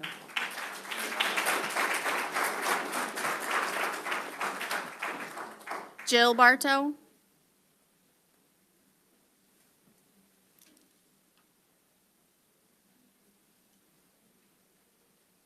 Good evening. Thank you for letting us speak here tonight. I'm Jill Bartow from Clyde Township. I'm here to support Dr. Nevin. I truly believe that he has the citizens' best interest at heart, and we all really, really appreciate that. I was born in 1965 in Warren, and there was fluoride there. In 62, I think it started. Every one of my molars has fillings in it, and one of my front teeth, so I'm not so sure how much fluoride does for the water or for our teeth. However, I have to wonder, even if it is good for your teeth, is it good for the rest of your body? I don't know about that. Just because it's good for your teeth doesn't mean it's good for your body. And people should be able to make their own decision what they put into their body. It's a chemical, or, even though it's a mineral, but it's an industrial chemical. The other thing I want to do is I want to read what Representative Jamie Green provided Dr. Nevin with the recognition. It says, Dr. Nevin has been a phenomenal local leader serving in St. Clair Health Department, in the St. Clair Health Department, and his impact on our community cannot be overstated, Green said. We are all incredibly fortunate to benefit from not just his skill as a medical practitioner, but also his character and leadership. He has consistently been at the forefront of fights for science-backed medical policies that still respect individual freedom, even when those policies have been unpopular in the medical community. That kind of courage and moral clarity is exactly what we need from our civic leaders.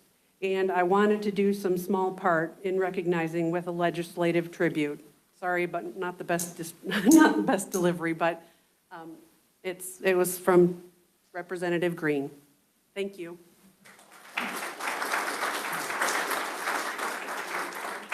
Ruth Habalewski.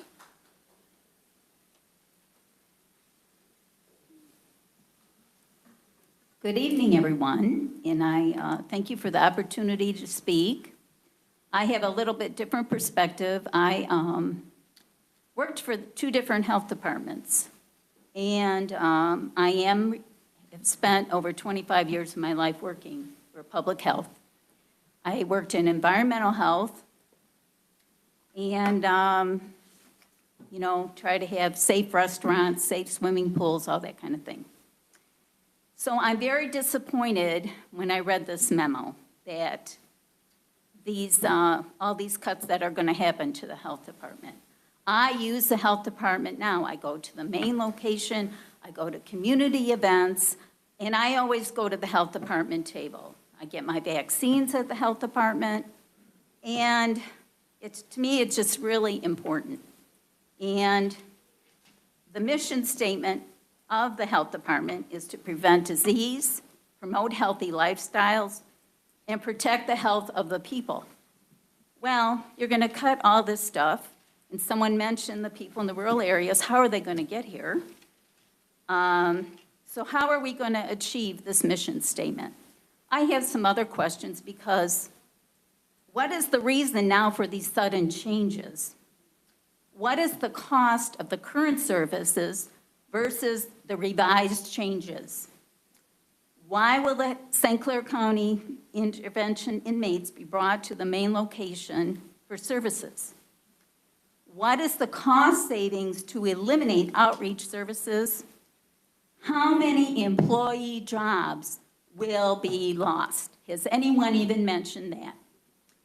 So I just am very concerned about what's going to happen with this impact on these changes and the negativity that will result for some of the current clients that will not be able to get the help they need.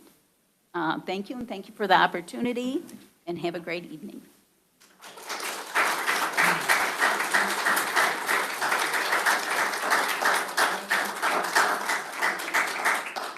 Lauren Martin.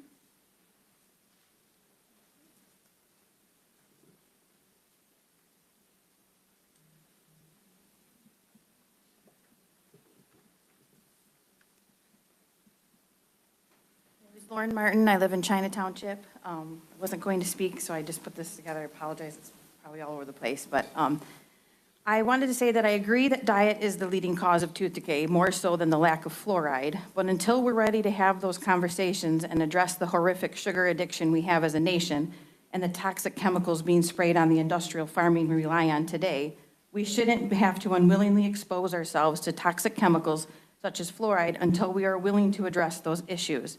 There are numerous studies to support the detrimental effects of fluoride on humans, and there are plenty of people in this community who are very concerned about how synthetic fluoride affects our bodies.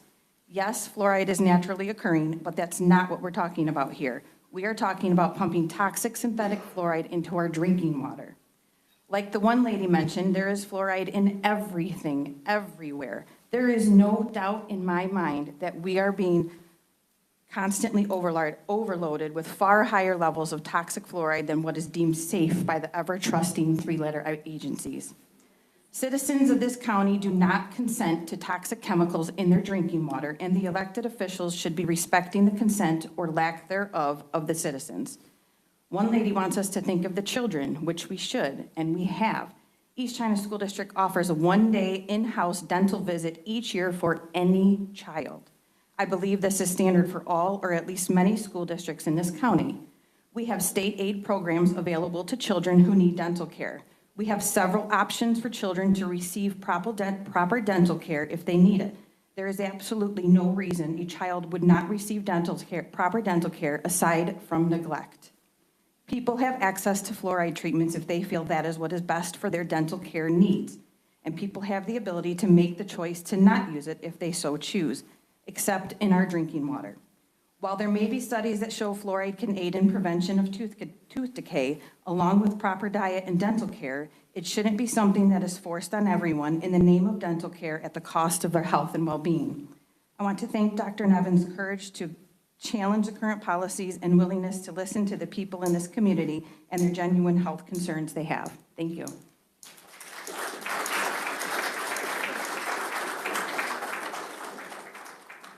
Jay Wetzel.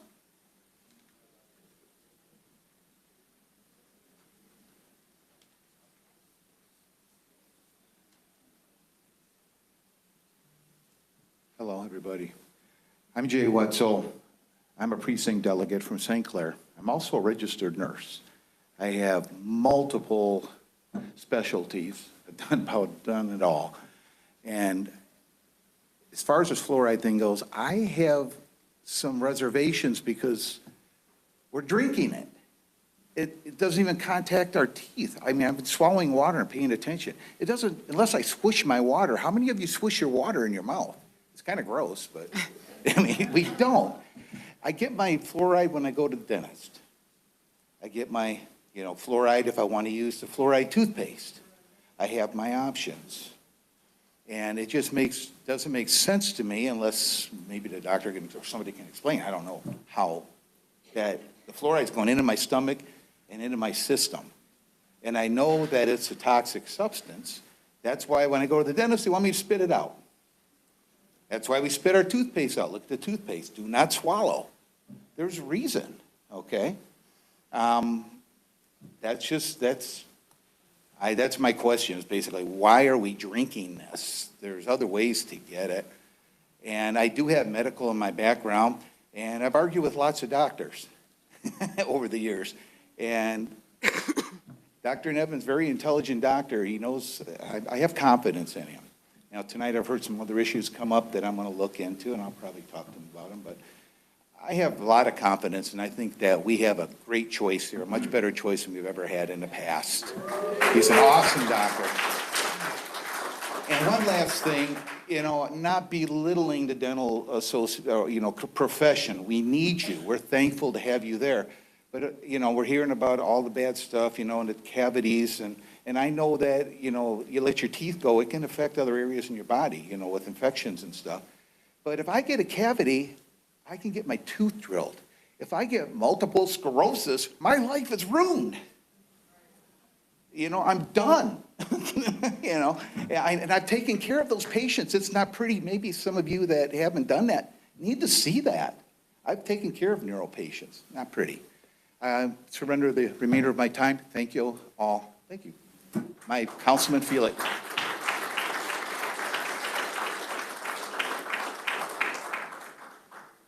Are there any other citizens wishing to be heard on Health and Human Services matters? Okay. Moving on, are there any updates this evening? Commissioner Beeden, I Fields? have an update. Sorry? Go ahead. Thank you. I'm a member of the Health Advisory Board. I'm actually the commissioner assigned to that board. I want to provide, excuse me, I want to provide an update to some of the things that we're doing. There are some misconceptions, but you can judge that for yourself. Dr. Nevin's memo provided to the Health Advisory Board on August 1st ends most health department outreach clinics effective September 1st. There will be a special Health Advisory Board meeting to be held Thursday, August 14th at 6 p.m.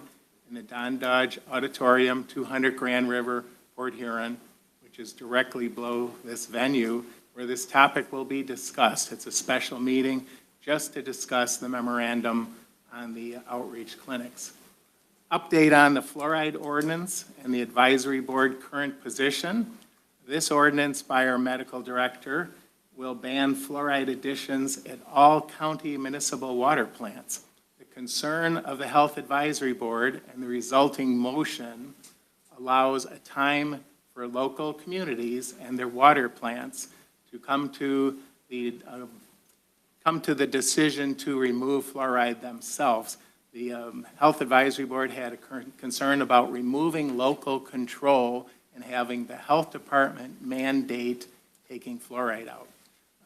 At the next Health Advisory Board meeting on August 20th, we will have a educational sheet that is currently in Dr. Nevin's hands for approval, I understand, and Dr. Nevin has taken the initiative, thank you, to go out in the communities and talk about fluoride and the dangers as he sees it. But at this present time, the motion of the Health Advisory Board stands. The local communities have a chance to remove fluoride themselves, the water plants. If they don't do that, well, certainly there are other options available. But again, the emphasis was maintaining local control for the communities to do it themselves. That's my update. Thank you. Commissioner Rushing, you had an Yeah. update? Very shortly, this issue will definitely be addressed. I really appreciate everybody here, whatever side you're on. I always take kind of account and I always take notes, and it's, the count might be one off, one or the other way, but it was 22, remove fluoride, 8 to keep fluoride. And we will be addressing this, and we're going to take the advice from the Health Advisory Board. Now I'm going to tell you my personal opinion, and we brought up about fluoride. I graduated KPAC in 1973. We raised our kids. My kids have had 3 cavities. My oldest son, 50, lived on well water. He has not had a single cavity. So the fluoride in our family was never there. But my kids have fantastic teeth, and they don't drink pop. My grandkids don't drink pop, and it's a diet issue. I don't think it's a fluoride issue. So I'm giving you my own personal opinion on that. So we're going to see where the advisory board comes back with this, but this board will be making a decision. And if, I'm going to give you my initial opinion, but if we are purposely putting poison in our system that is causing more damage, irregardless of what it's doing for the teeth, if it's damaging the neurological and other parts of your body, why are we doing this? Because fluoride should not be drank. And if you're going to... Well, we need to get the meeting going, so that's about all I have, and we'll see where the advisory board comes back with this, and this board will be making decisions on this issue, I think sooner rather than later. It might be September, possibly October. Any other updates from commissioners this evening? I have a timely update. I was happy to attend a ribbon-cutting ceremony today in downtown Port Huron for Community First Health Centers, where they have a full medical clinic that provides physician care on a sliding scale to any community resident that walks in. And they also have a dental clinic as well that operates under the same financial policies. The grand reopening of the dental clinic was today. It was a lovely event at the ribbon cutting ceremony, and I think it's a very timely thing that's happening considering this discussion tonight.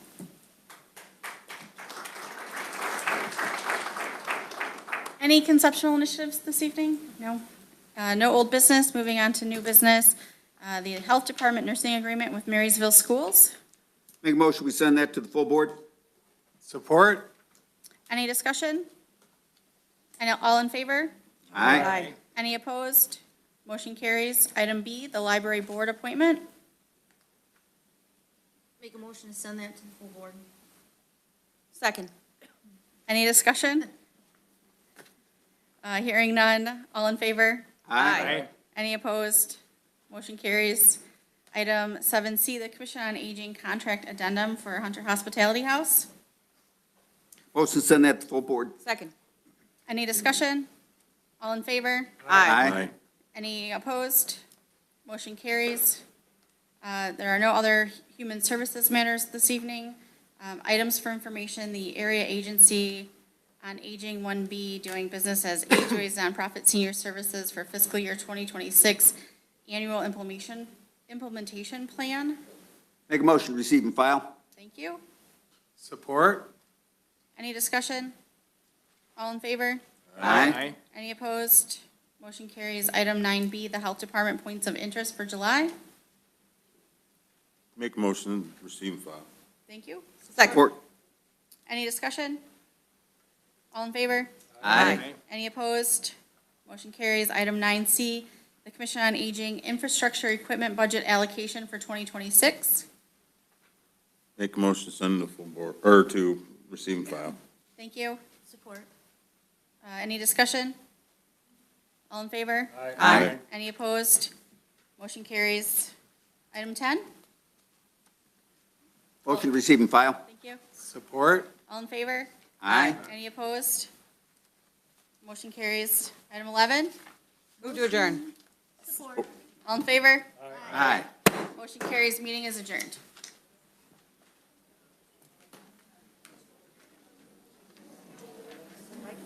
Doing something fun.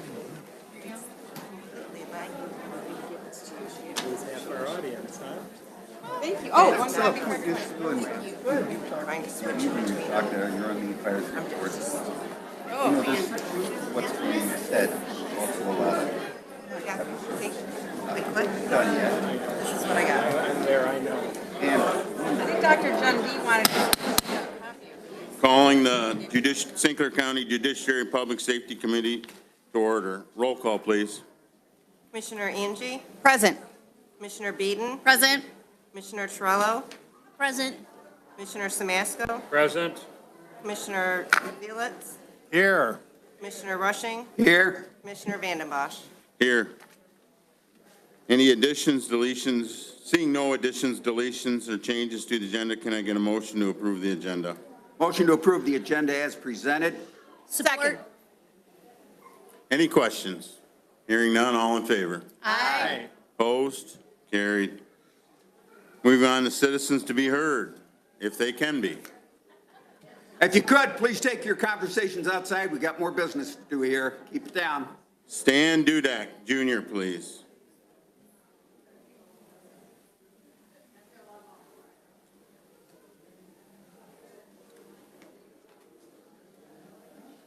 Could we close the doors back there? Thanks, Paul.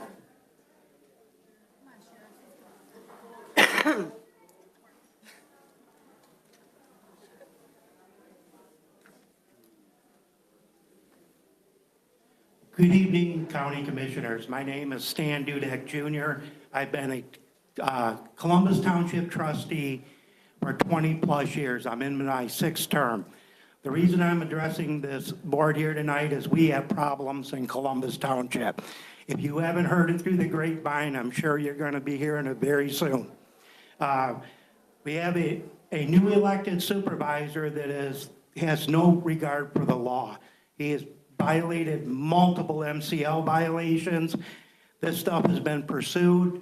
Commissioner Rushing is aware of this. He attended one of our meetings, and the prosecuting attorney here in St. Clair County refused to do anything about it.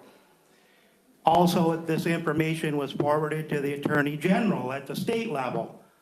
Same thing, we hit a blocked door.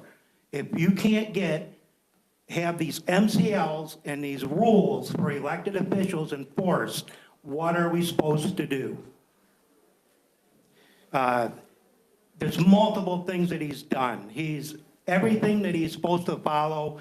If the board makes a motion and its vote is 3-2 for that motion to be done, he disregards it and does what he wants. It has happened. He is, abusing every privilege that he can. He has no regard for the law. He refuses to go get any training on the outside because he says that he already knows the job and that the MTA is nothing but a organization that collects money. Well, in my 20 years, every chance that I had to go for training, whether it was workshops through the county or at the, the state level, I went. Even after 20 years, I don't know everything. And he's in his first term and he's an expert. This has created a lot of problems. He's devoted a large amount of his time attacking our Columbus Township treasurer, which was newly elected. He has a dislike for her, and he is doing everything he can to disrupt her from being able to do her job. He's denied her access to BSNA. He's made it very hard for her to get a hold of our tech company, which is High Tech. It's just multiple things. I'm sure the sheriff's department are completely aware of this, and Matt King. It's a waste of time with the county sheriffs, but he purposely had changed door locks on her when she was in the office, and there's been this big dispute. And he's trying multiple things just to disrupt her. Bills ain't getting paid on time because, along with him and our clerk, they're purposely withholding. It's disgruntling. If we can't get anything done here by Wrap it up, Stan. prosecuting attorney. Call me afterwards. Okay, thanks, Dave.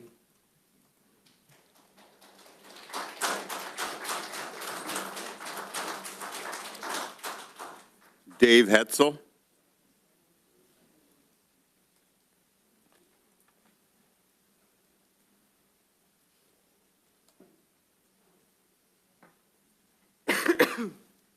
Hi, Dave Hetzel. I live in Brad Smith's Township, used to be Columbus Township. The harassment, you don't have enough time to go through everything. But I'm married to the treasurer, and Brad, I don't know how this is legal. The sheriffs are here. But got trespassed on public property. Okay, going to see my wife in her office. Now I'm not allowed to attend the meetings and not allowed to go to the township property. And I can't blame the sheriffs because they're doing what they're told to do. But, the sheriff that told me not to show up, I can't go to the township anymore. He's like, I don't even know if this is legal. He goes, you're going to have to talk to an attorney. Well, the burden's fallen on all the residents of Columbus Township. It's like a Kwame governorship. It's kickbacks, and it's paying off his friends. If somebody's, our residents are afraid to go against him. Okay? That shouldn't be the way it is. They're afraid that they're going to have repercussions. If he can't fire them, get rid of them, he has his buddies do it. Write letters, and like Stan said, we've tried to talk to the prosecuting attorney numerous times. And it's like a shell. Well, it's his job. No, it's his job. Now he is so obsessed with the treasurer, which is my wife, driving past our house. And I'm worried for her safety. Now, she got that position to try to do better for our township. Not to be harassed, not to look over her shoulder. Something's got to change, and I'm hoping bringing it to you guys, you can make some noise for us. I really do. So, thank you. Have a good night.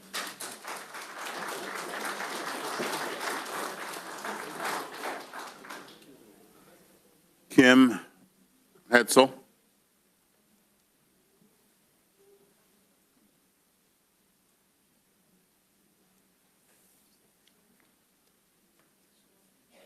Hi, and thank you all for allowing me to speak here today. My name is Kim Hetzel. I'm the current Columbus Township Treasurer. I'm here today to bring awareness to the serious crisis going on in our township, Columbus Township. We have a supervisor destroying the township, which we all call home, and with the help of the clerk, is doing a great job at it. Like others have said up here, we have passed motions as a board, and all you, as sitting on a board, know how this works. I can go through very quickly. Motions currently not, I picked one for each month. There is more he's not following, but I did one for each month. In February, we passed a motion that all doors inside everyone's office doors remain unlocked during posted hours. March, we agreed that we'd have read-only access to the security cameras. In April, keys for all offices be put in an agreed-upon area. May, the board voted to correct a gravel haul that is to be on my street we get every 3 years, and we voted to fix it because he had it switched. So in June, we came back, I said, what happened to the gravel on our road? We didn't get it. Well, it is because he threw the road commission under the bus and said that the road commission had made a mistake. The next day after the meeting, I personally called the road commission, talked to Clint over there, and he sent me the original contract email that had no change made. Although he had said, and even gave us paperwork saying he changed it back to my street. And then in July, last month, he finally admitted on the record and on video, which you guys can find any of what I'm saying backed up on our videos. He admitted that he made the decision to not have my road gravel, although it was still board voted on. He also does not follow our $500 expenditures, must be board approved, and he doesn't. He has multiple OMA violations, and including our public hearing to adopt our budget. So we are currently working on an illegal budget. He has illegally fired our office manager. He has one of his friends do our website. He has turned our Facebook page that used to be the Columbus Township Facebook page is now his personal Facebook page that he loves to bash me and other board members on every single month. He is not enforcing current ordinances. He edits the Zoom meetings before they post them. And he has currently, if I'm not in the office, when someone comes in to pay their taxes, he will have employees of ours write complaint forms against me. If you could, wrap it up, please. Oh.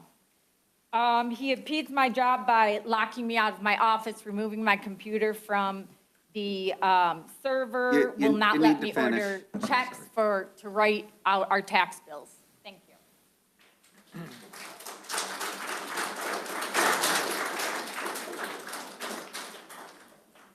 Tony B., because I'm not going to butcher this one. I was going to try, but.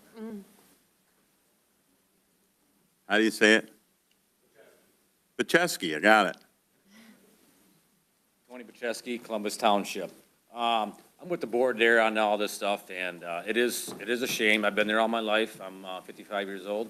I've been in Columbus Township all my life, and I understand that not everybody's gonna get, agree on everything. We all have our own opinion. But what is going on is, I've been kicked out of a meeting from Brad for saying something out of turn. Okay, but there was plenty of other people that were saying stuff out of turn, that were F-bombing me and everything. But nothing happened with them. There's been lawsuits against the township, which it was awarded to the winery, Bellriver Winery. They came in, they congratulated, they were high-fiving with Brad. Brad drinks there, our attorney drinks there, our trustee, not Skip, drinks there. I've seen it, I've witnessed it. It's just a shame of what's going on with this township. And we've talked to, I've tried talking to prosecuting attorney. We called the attorney general. It's just, where do you go with it? I've talked to Dave about it before. And we're just trying to figure out how do you correct this township? Or get help? That's all we're looking for. And go from there with it. But I appreciate it if something could be done or responded, then it'd be great. Thank you.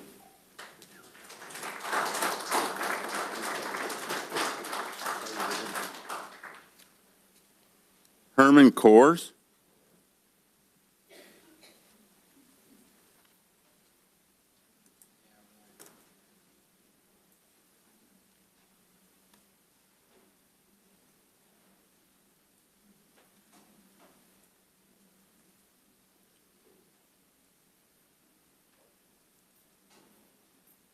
Soundboard. They turn the lowest frequency down a little bit and we get rid of a lot of this popping out of this mic. Hi, I'm Herman Coors, St. Clair County citizen. I'm not here to speak. I'm here to ask questions. I understand that you guys are either in charge of or have oversight on the animal control. Is that true? Group? Whoever that is? This is not true? We can't actually, we're not to engage. You're not able to come back? Oh, then obviously I'm in the wrong place at the wrong time. Would it be the good place or the right place to come and get these questions answered? Say again? Call these people? Yeah. Who's your county commissioner? Well, you can see our county administrator. I just went to Kerry. Can you Yeah, come? that too. Did you start there? Okay. I'll check with you all later. Thank you. Gary Montgomery.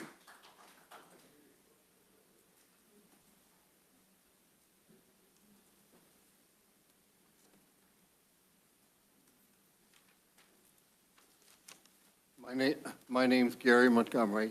I've been a pastor in this county for 20 years. I've recently retired. I also work as a mental health therapist down in Chesterfield. The reason I'm here today, and I'm wondering if maybe I'm at the wrong committee hearing, is I wanted to offer some support for two friends of mine that I felt were unfairly treated by animal control. Apparently there was a complaint. It allegedly responded to this complaint and decided to take all the animals that Ray and Kelly Tucker had at their home that they were using to supplement their income. And so they were visited by them. All the animals were taken. I understand that there is some legal issues connected with these. And I've known Ray and Kelly for a long time. I've known them for 20 years. They're very good people, good Christian people. I've been over to Ray's barn and the shed where he keeps the chickens and other animals, and they always seemed well cared for me. And as I consider what they're being charged with and what I've seen, to me this looks like a case of overkill at best, abuse of power, just going in and taking all the animals without really what I would consider to be due process. I'm wondering if some kind of corrective plan could have been put in place if there were violations, and why that wasn't done instead of just coming in and taking away people's livelihood. So I'm here to put in a good word for Ray and Kelly Tucker. I don't know what role you folks play in oversight of the animal control, but I would just ask that this be looked at with a view towards not letting this agency get out of control and just arbitrarily violate people's rights. Thank you.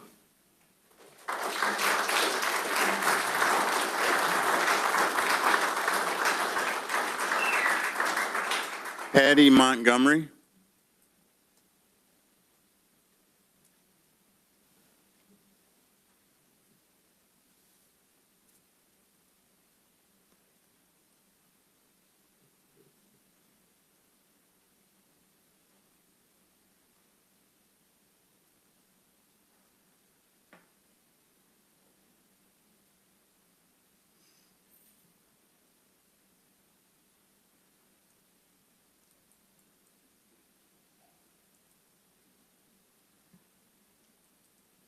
Hi, I'm Patty Montgomery, wife of Gary Montgomery. I'm a former public school teacher and also a former pastor's wife. My husband Gary and I have been close friends with Ray and Kelly Tucker for over 20 years. One of Ray's many commendable attributes that has been clear for all to see is his devotion to his family as a leader and provider. Ray and Kelly depended on their animals as one source of income through the sale of chickens, ducks, and quality eggs, and through the sale of some of their other animals.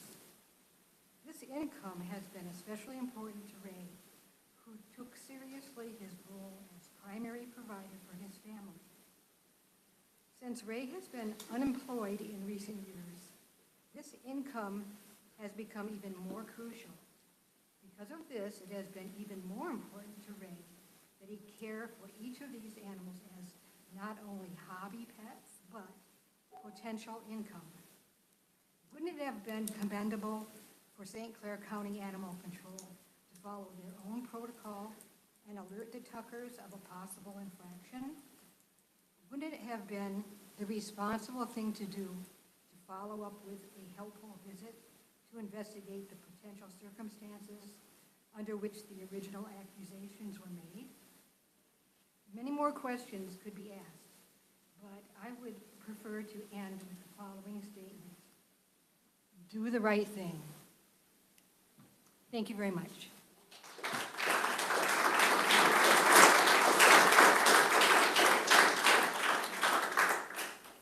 David Sherrard.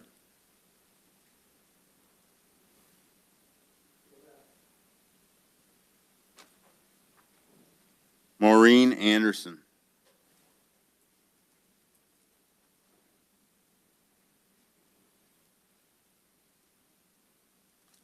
Hello, I'm Maureen Anderson, and I'm from East China Township. I've known Ray and Kelly Tucker for more than 15 years. They are kind and generous people. They're very hospitable. They're kind to their family, to visitors, to animals. They've had puppies that I've seen, very gentle and kind to them.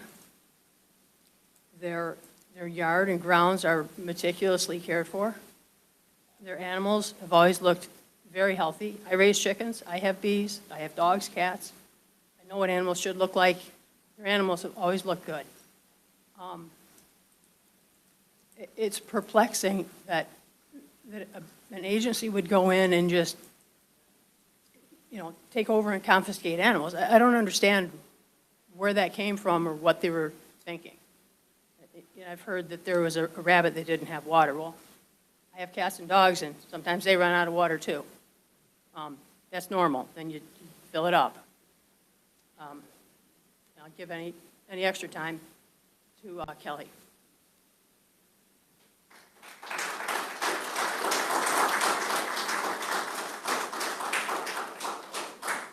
Thomas Dennis.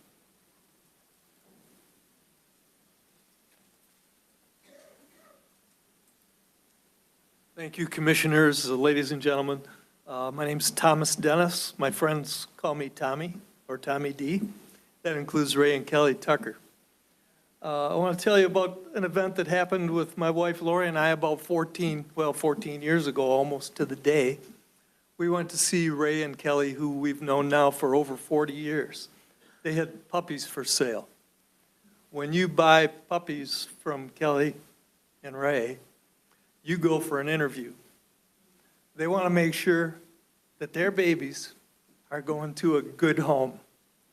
It is unimaginable that these two lovely Christian people could be charged with animal abuse. I first met them at Ross Bible Church, where I'm now an elder. I've lived in this county my whole life, except for a brief stint in Houston, Texas, from whence I returned a sinner saved by grace.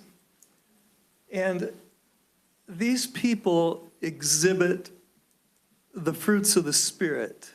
If you don't know what those are, they're found in Galatians 5, verses 22 and 23. Galatians is in the New Testament, in God's book of truth. And I have it to memory, but I'm going to read it because I'm old.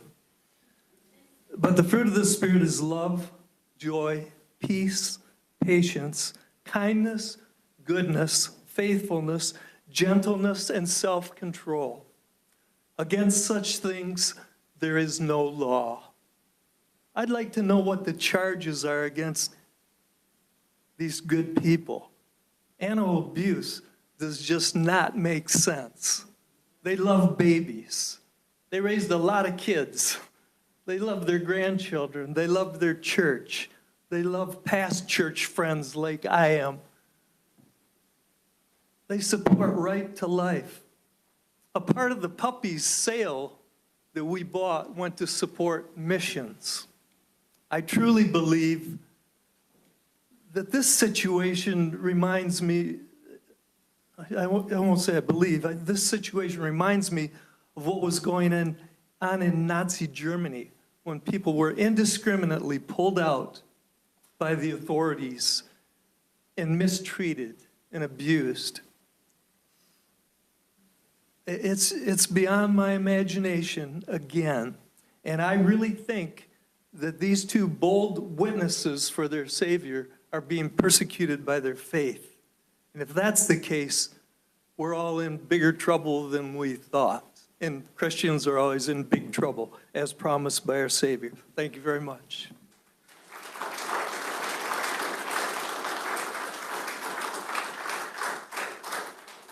Kelly Tucker.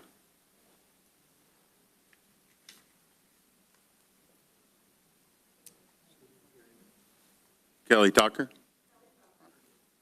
My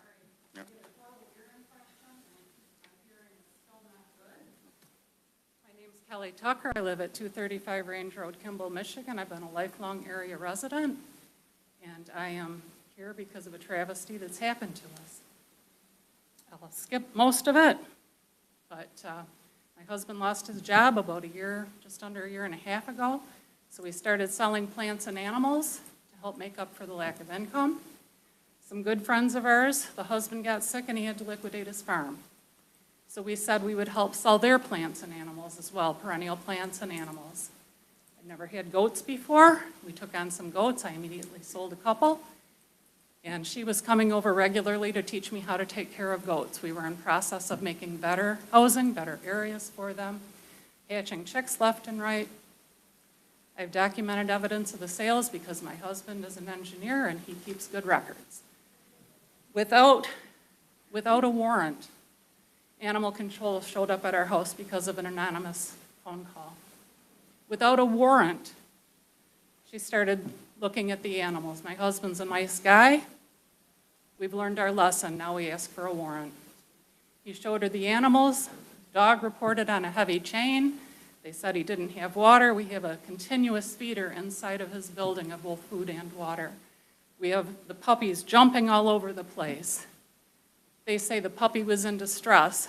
My granddaughter was abandoned by her dad. This was her puppy. They took her puppy and would not give it back. I was pleading with them, can't we? Now this was when we talked to the prosecutor. This is when they billed us for over $31,000 to get our animals back. This is extortion, absolute extortion. And so we signed off on the animals so we didn't have to pay the $31,000, and then they turned around and filed felony charges against my husband.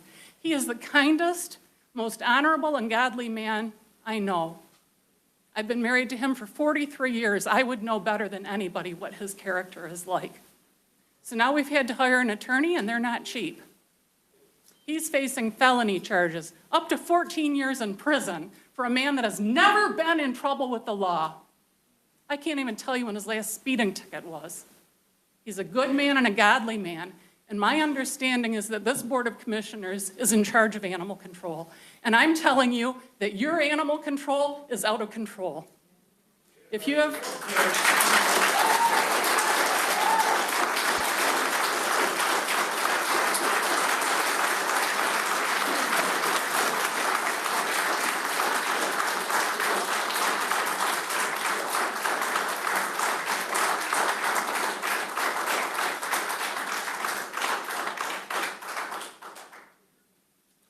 Any other citizens to be heard? You have to fill out a form. We will need a form when you're all done, though. No problem. Thank you. My name's Dave Allison from Kanoki Township.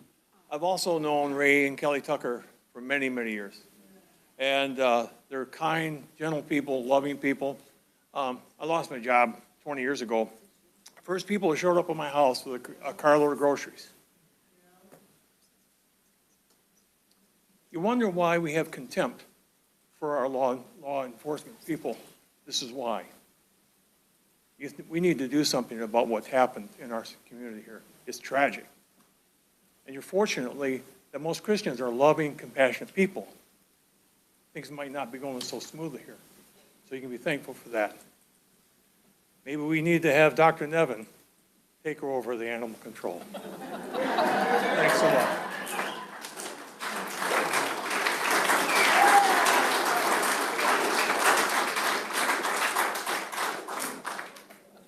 Vanessa Davis.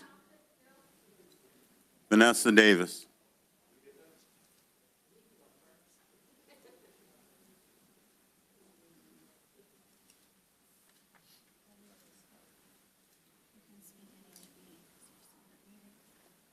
Thank you. Thanks once again for letting me speak. I wasn't going to talk until that gentleman started talking about Brockaway. I thought it was Brockaway, about his supervisor. Well, that's what I experienced with St. Clair Township. I think I came before this board. I also went to the state of Michigan with a pile, and the sheriff's department, and the prosecuting attorney's department, which happened to work with our St. Clair Township's attorney. There's a rogue issue here. So I'm standing up to say you're not alone, but God, praise God that you guys came up here together. St. Clair Township, we're in trouble. I just went through hell this last year with just getting our ordinances followed. I was promised tickets. Oh, no, on record. They're on record. You can go to St. Clair Township and see him say, yes, we're going to do this, numerous times.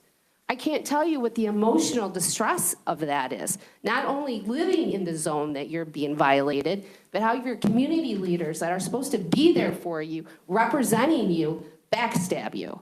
Then we were told that we were going to get an odor abatement. Oh yeah, no, on record again, because that's going to be better. Then they talked to the facilities, because it's not about, that doesn't fix the problem getting the tickets. Yes, it does. It helps. It helps make these facilities accountable. It says that, yes, from a government entity, you have a problem that you're affecting our citizens, and we're going to stand with our citizens and follow the ordinances that we have. So guess what? We had a semi-truck. I stopped him. He had our address, 250, the facility site coming out on residential. My supervisor was there. He was mad because they don't follow the rules. He's like, I can't believe this. I go, welcome to my world. So we go to our board meeting that night. He's like, I'm issuing the 2 tickets. Guess what? Marine City Court had those 2 tickets. I called. I follow up. They stated that they were fixed. They were just pay it tickets. They had fines on them. Well, guess what? I was called on Monday by God. Those tickets all of a sudden became material defect. They had already paid one of them. There's something going on, and I'm not saying, but I'm saying there's something going on. Big business is eating up our communities. And nobody looks about the cumulative effect. Until Dr. Nyber came out, I was getting those nitrogen trucks all the time and everybody's screaming, it's just nitrogen. It sucks, it causes you, if you're an asthmatic, you can't breathe if it's 24/7. So I'm asking this board, this seems like there's a lot of rogue supervisors. We need help. Can you look into seeing what you can do? Thank you.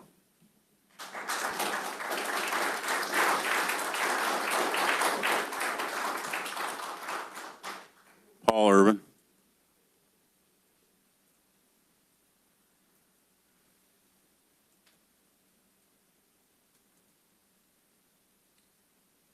Good evening again, Board. I hope you all are well. As you all are aware, sitting in those seats, it can be very difficult and hard. You get a lot of tough questions, and the vice can be tightened pretty quickly. In regards to Columbus Township, I want to address a little bit of that. I stand in absolute support as a citizen of this county in supporting Kim and Stan in their role, and you should too. You absolutely, we are here to support as well as they are for their communities, you are for the county, and we are for all of you. What's going on in Columbus Township is absolutely ridiculous, and it should not absolutely be just brushed under the rug. And you know what the remedy is? The remedy is recall, immediate recall pursuant to Article 2, Section 8. And I fully support that, and we should help. I also came up here briefly, too, to just talk about Ray and Kelly Tucker. I've known them for 5 years, like many of you I've known for, becoming politically active 5 years ago. The reality is that when we're getting into warrantless searches and seizures, I don't have to remind anybody in this room that we have a Fourth and Fifth Amendment right. And at the end of the day, it is up to us to exercise those rights and understand what they are, whether you're an officer of the county, an officer of a township, city, whatever the case may be, we have to know our rights. And when our civil and constitutional rights are infringed upon by warrantless nonsense, I'm here to ask the board, please, help this couple. They need to get an extra set of eyes on what's going on. So I appreciate all of you always listening to me, probably ramble on about stuff, but thank you. Everybody have a good night.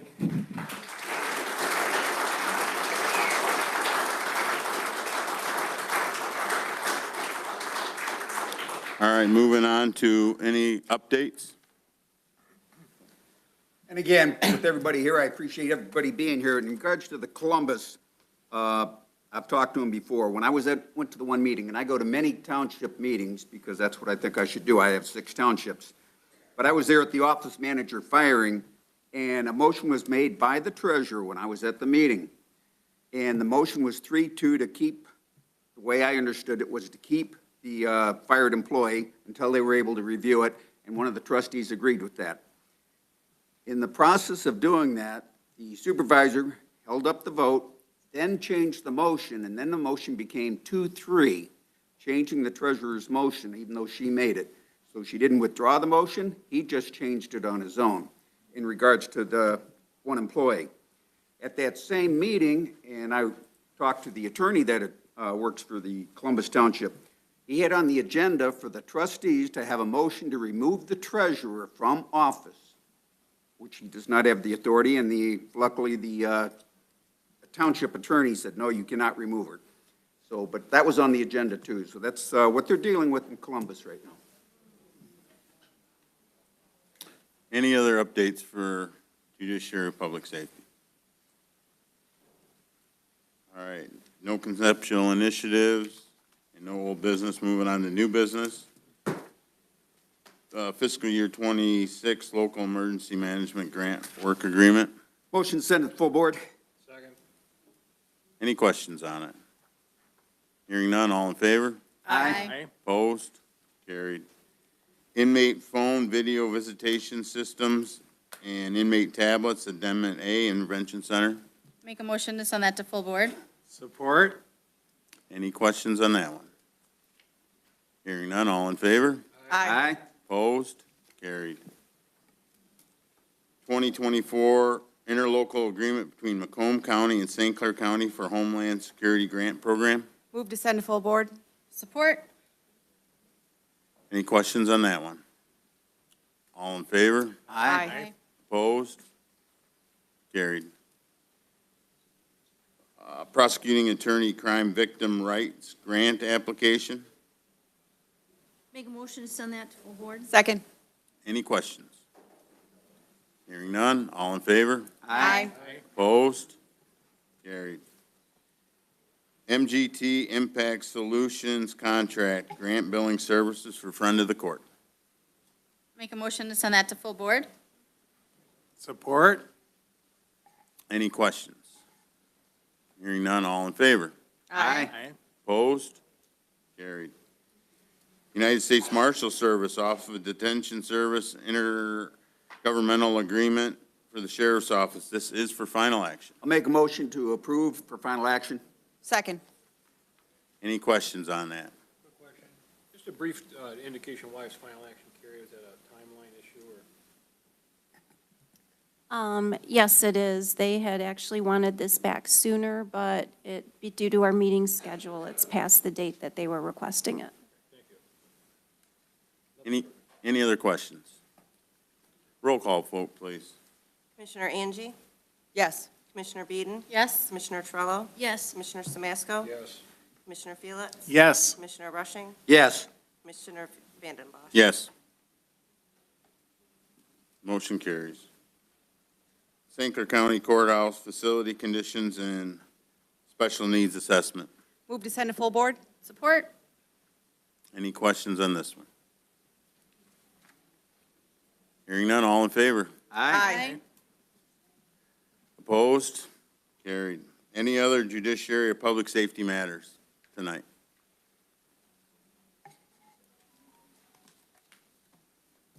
Receive and file packets, please. Make a motion, receive and file. Support? All in favor? Aye. Opposed? Carried. Adjournment. Motion to adjourn. Second. Yeah. Are you guys all in favor of taking just a couple-minute bathroom break? Yes. Yes. Yes, I please. think that was a yes. Yes. We got 5 minutes.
Super glue yourself. Let's go.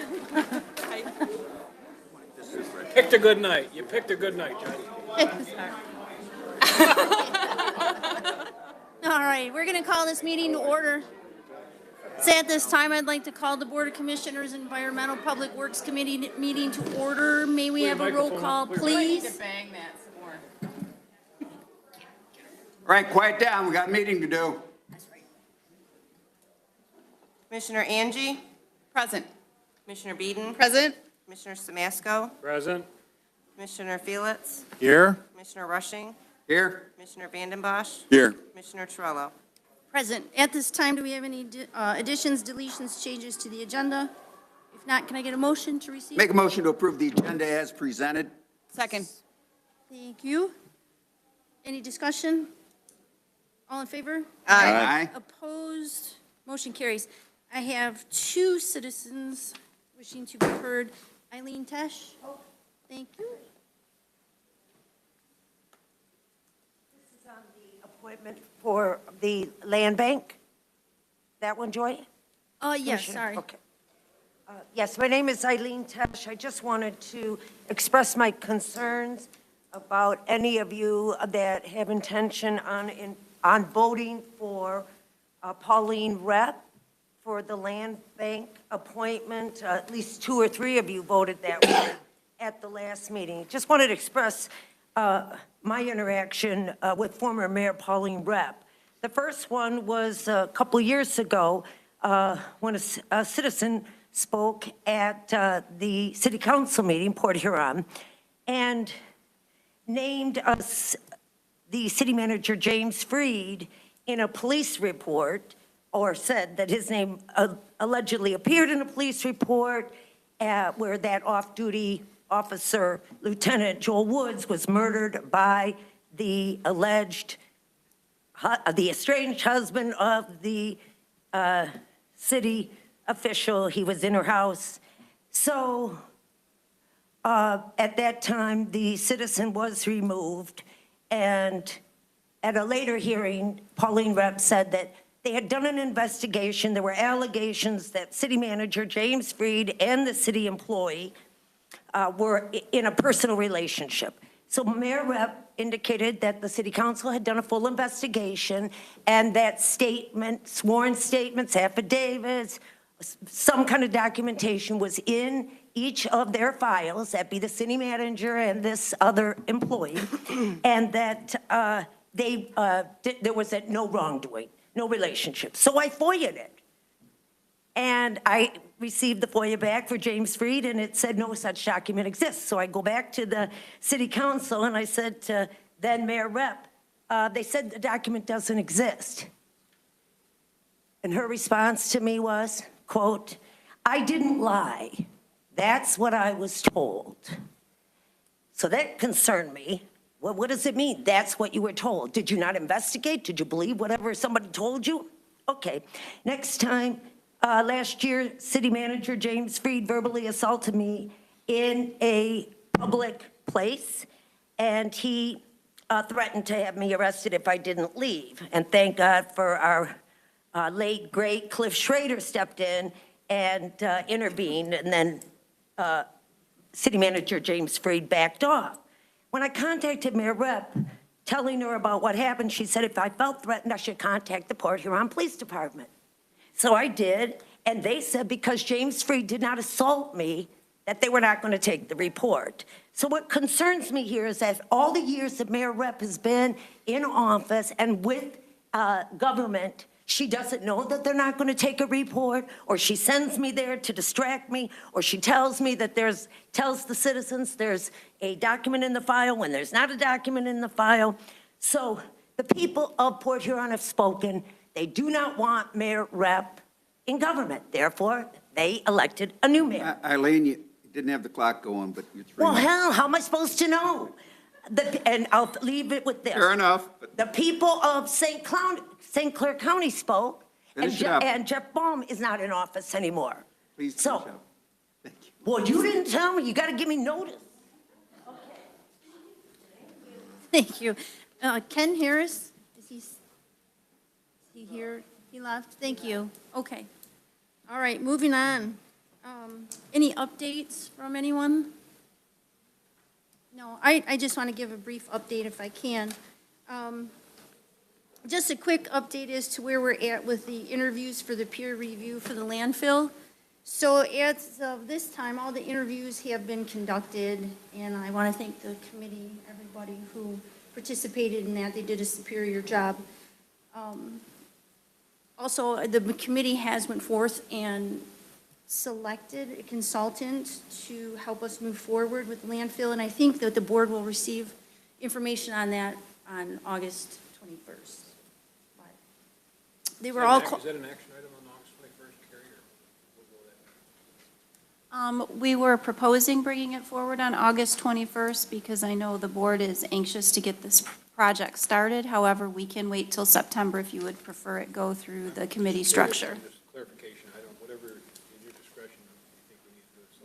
Yeah, we planned on bringing it on August 1st.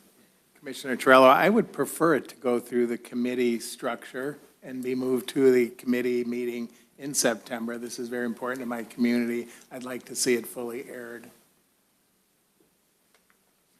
Any other thoughts? That's fine with me. Thank you. I can go either way on it. I mean, I'd like to move it along too, but if there's, I'd like to 2 weeks. have a discussion about it. Either one. Okay. Thank you. Well, I just want to say that I really think everybody was qualified and it was a good process, and I think that was a good selection. So we'll have more on that on the 21st. Can we put it on the 20th, the full board for a discussion item, or no? Is that appropriate? So maybe we can discuss it. Like, move it along with that. I prefer it to committee for 2 weeks, really. I really would. It's a big issue. Okay. Thank you. All right. Any conceptual initiatives tonight? Thank you. No old business, and I have no new business. Yeah. So item 8. I'll make a motion to receive and file the April 2025 landfill volume report. Second. Thank you. Any discussion? All in favor? Aye. Aye. Any opposed? Motion carries. I'm going to assume there's no other environmental public works matters. We did have a little bit of information only, but Make a motion to receive and file. thank you. Support? Any discussion? All in favor? Aye. Opposed? Motion carries. Motion to adjourn? Make a motion to adjourn. Second. Hey, all in favor? Aye. Aye. Meeting adjourned. Thank you. That was way shorter than Lisa's meeting. I wanted a record. I'm not there yet, but I'm working on it. So maybe next time. I'd like to call this meeting of the St. Clair County Board of Commissioners Community and Economic Development Committee to order. May I have a roll call, please? Commissioner Angie? Present. Commissioner Beeden? Present?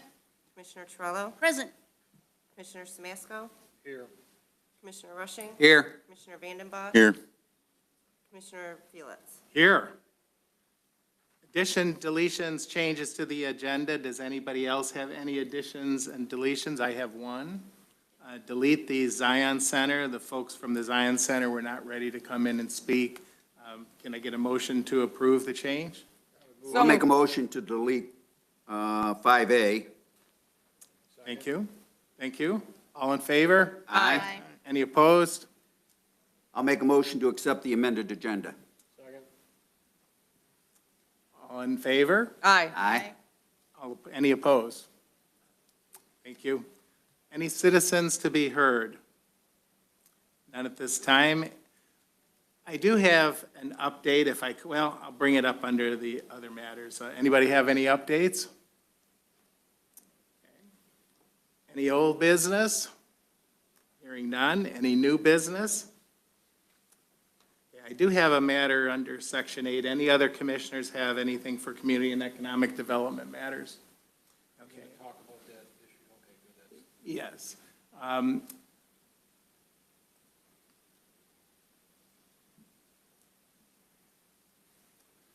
Under community development, ever since St. Clair County's Health Department's solar regulation was approved by this board, I have been continually looking for other ways to add additional layers of protection for the residents living near industrial solar in our county. Solar regulation just passed in early July, in St. Joseph County, Indiana, is designed to protect property values of residents living near proposed industrial solar installations. Property values is something that is not addressed in Act 233, therefore, as I read, subject to further regulation. The St. Joseph regulation has given me some insight on how we may be able to do it here. I have emailed and spoken with Daniel Schatzel, the president of the St. Joseph County, Indiana Council, to discuss their regulation at length, and I just obtained a copy of it for our review. I have forwarded it to all commissioners and to council for consideration. I believe we can and must do more to protect our residents near proposed industrial solar installations.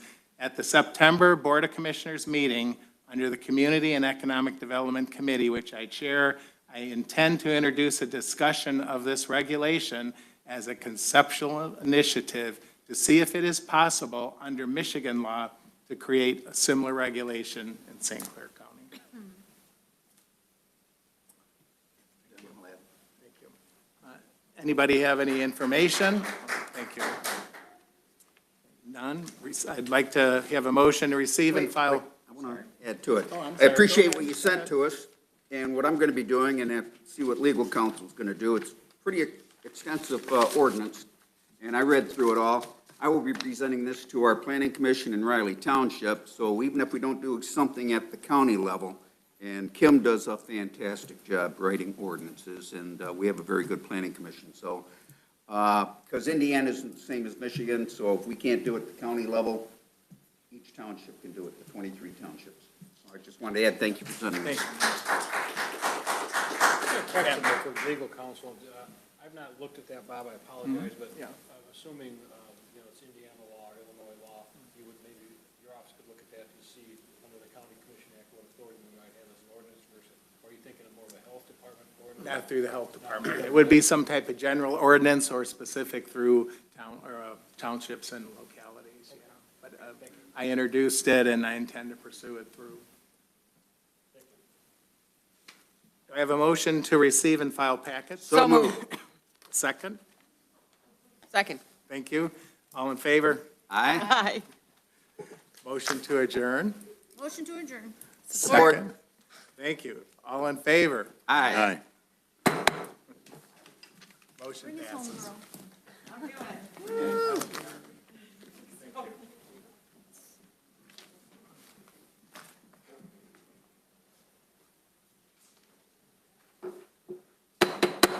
Calling the Ways and Means Committee to order. May I have a roll call, please? Commissioner Beeden, Present.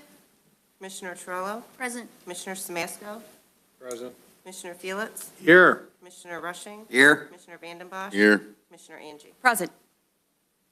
Item number 2 is additions, deletions, or changes to the agenda. I have a motion to change the agenda.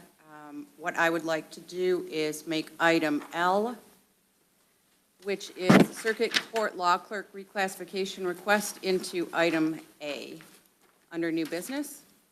I'd second that. Any discussion? Anyone? I would consider moving that up to an item above 4, just because we're going to closed session, we have a circuit judge. That's what I was trying to jump. I mean, I would move to amend your motion to add that we move it up for immediate consideration prior to Fox litigation closed session. Thank you, Commissioner Smasco. It's exactly what I want to do. Is there a second on that? I'll support that. Any discussion? All in favor? Aye. Opposed? It's nice having them in front here, though. Carries. Good seeing them. It's nice making the judge wait for a change. It really is. And now that Good idea. now we're going to make the sheriff wait, though, now. So the judge gets a preferential treatment over the sheriff, I see. Commissioner Angie? Sorry, Dan.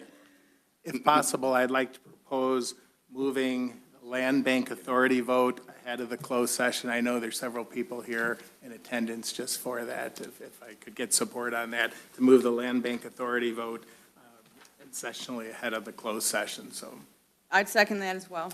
thank you. Any discussion? The only other thing I noted too, we have an item O, a settlement agreement, Fox class action lawsuit. Would we want to move that up with, would we want to put, does that belong with the discussion? I think that is the closed session. No, So we're going to go into closed session to discuss with the representing attorney the terms of it, and then, based on that discussion, you need to then approve the As settlement item agreement. O, do we want to move that up so that gentleman can get back to Livonia, or not? Hold on one second. We're still on moving the Land Bank Authority appointment up. All in favor? Aye. Aye. Opposed? Motion carries. There's one more item. As someone's pointed out, the sheriff and the undersheriff have been seated here for the past 3 hours. I'd like to move up their item as well ahead of the closed session. They are item number J. Second. Any discussion? Anyone? All in favor? All in favor? Aye. Anyone opposed? Opposed. Motion carries. Noted. For the record, Oscar the Grouch opposes it.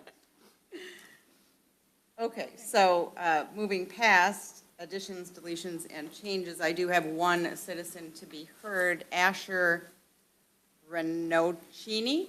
I'll make a motion to accept the amended agenda. Sorry. Support. All in favor? Aye. Opposed? Motion carries. Now for the citizen Asher Ranocini. Looks like Asher might have left. Mr. Watkins, do you?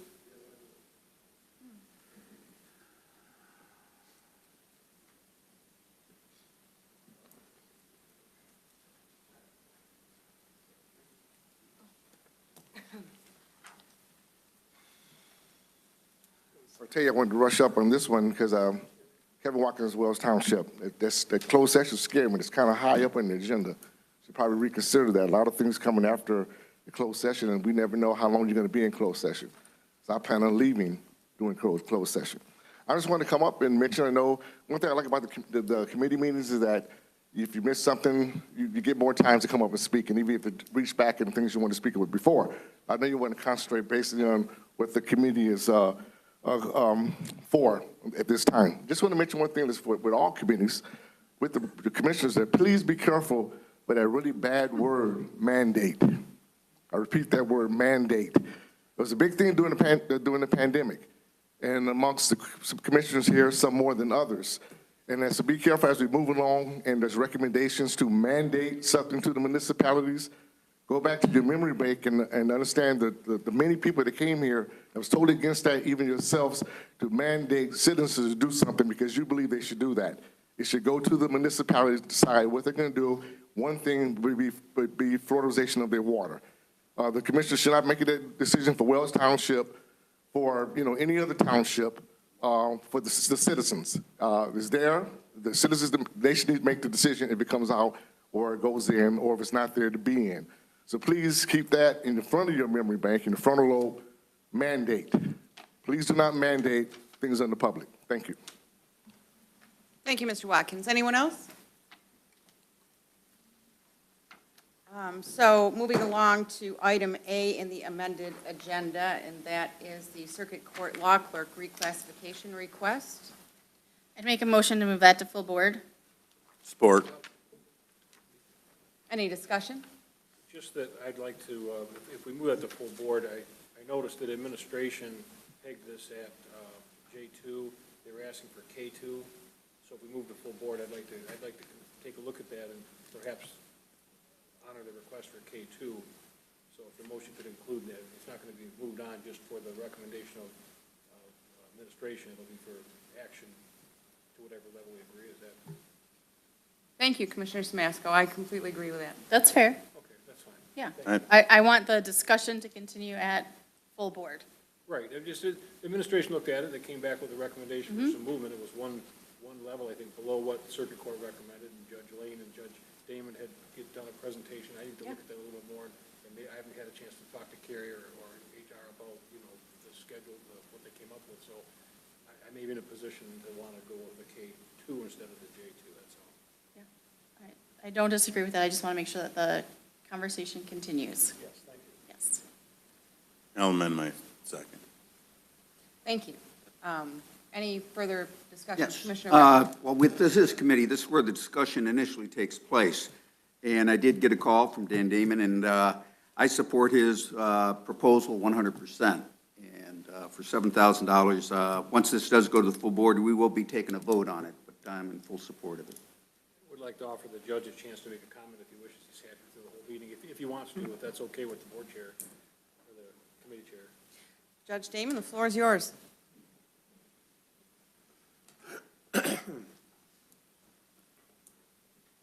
Good evening, Commissioners and Ms. Hepting, County Administration.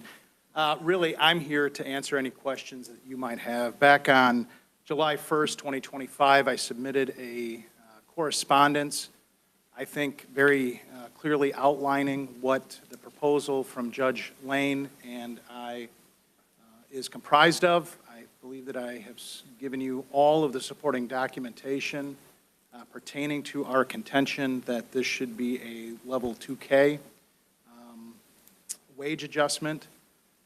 It's been a long time coming. I think that this is probably 3.5 to 4 years in the making. I will indicate right now this request is coming only from Judge Lane and me. I will also indicate that I heard from Circuit Court Administration that Judge West would, I think, I have not spoken to Judge West about this, and so I asked him to sign on to our letter, which he did not. But I heard through Circuit Court Administration yesterday that Judge West is now in favor of that. If you'd like to reach out to him and ask him, that'd be great. I have not had any conversation with him about that since probably February or March, maybe April of this year on that issue. But I'm open for any questions whatsoever that anybody may have on this topic. Your letter spoke for itself. I thought you were quite thorough. Thank you very much. All right. Well, I appreciate your time that you've given me to speak with each of you and answer any questions that you might have had prior to tonight. You've got a lot going on as a county board. There's no question about that. And this might seem like something that is relatively insignificant when you're talking about landfills, when you're talking about health departments and health directors and multi-million-dollar issues. This is really small potatoes, but I can't stress enough the importance of just keeping great people in positions that they are excellent at.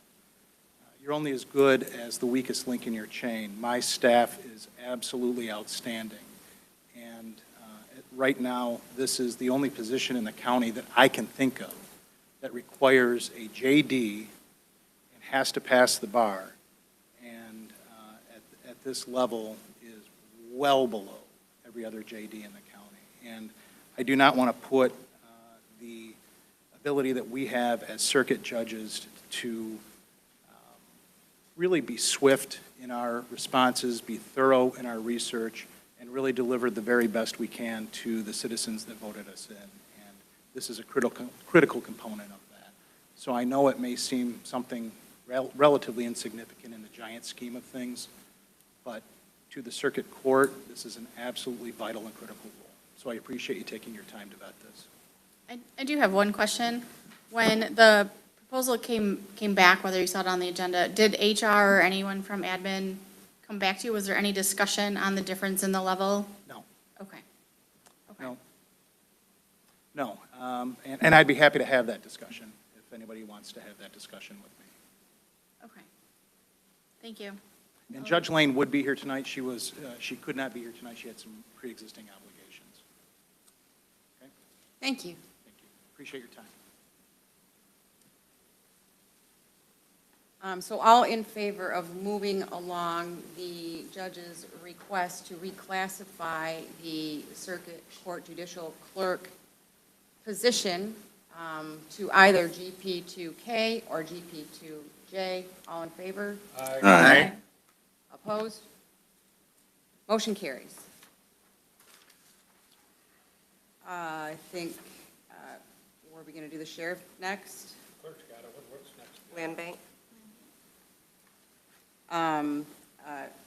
Old business, number 7, Land Bank Authority appointment.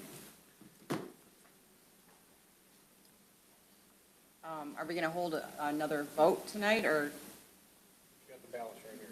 Well, you Okay. need to Move to close Submit- nominations. yes. And go to, what I move to close nominations, go to vote, have a matter of old business.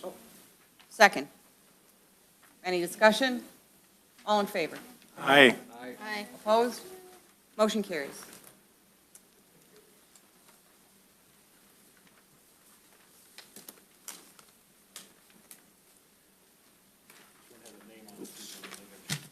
Oh, Don't you guys? I'll just cross mine Well, out. so, yeah. It's after 9 o'clock. Oh, it's almost after 9. Sorry.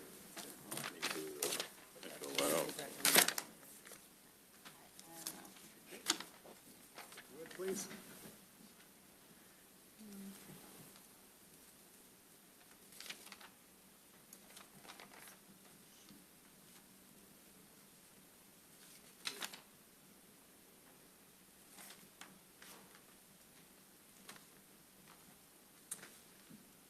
There are 4 for Pauline Rep and 3 for Deanna Westfall.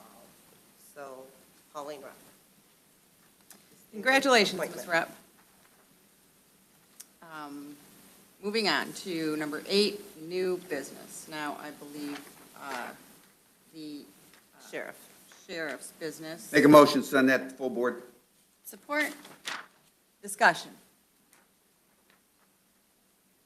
I know Sheriff King is here to address the board if the board has any questions for him, or if, oh, there he is. If he would like to say a few words. I have a rather lengthy statement. I don't know if I should go with that, if the board would like to hear that, or would just like me to answer any questions. I don't want to unduly take more time on a busy night where you have more business in front of you, and obviously took care of a lot of business. So the board's preference, would you like me to go through my statement and explain how we came up with this, or just answer any questions?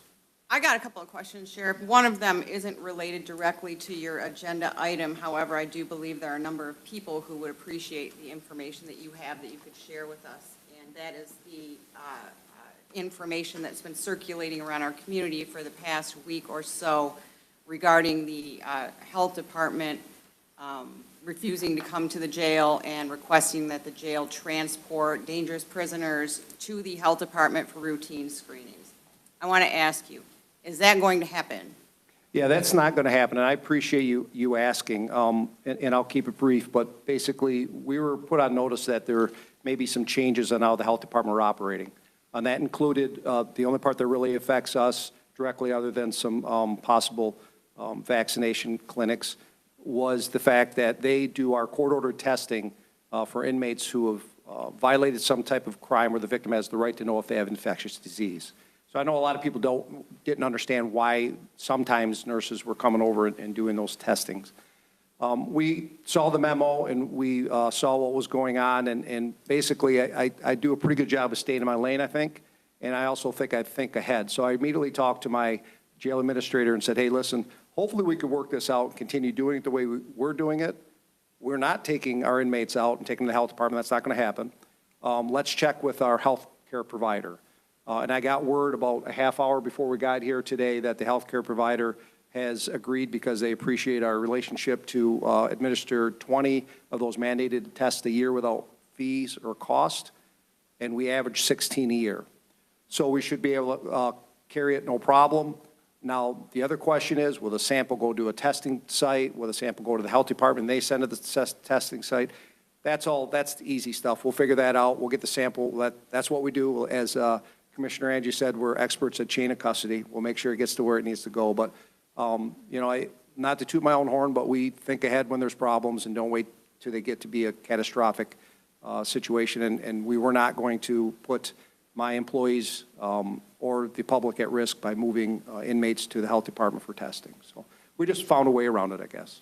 Thank you, Sheriff, for taking those proactive steps, and I know that information is important to a lot of people. As we've heard the comment here tonight, a lot of people were concerned about that, and rightfully so. So thank you very much. Thank you.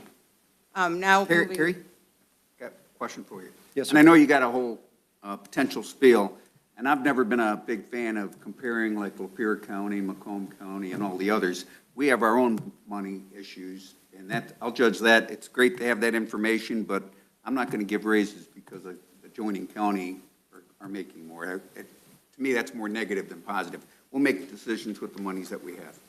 I understand, and I guess the last part of my spiel is we have been under budget for the 5 years I've been a sheriff, and it would be a budget neutral ask.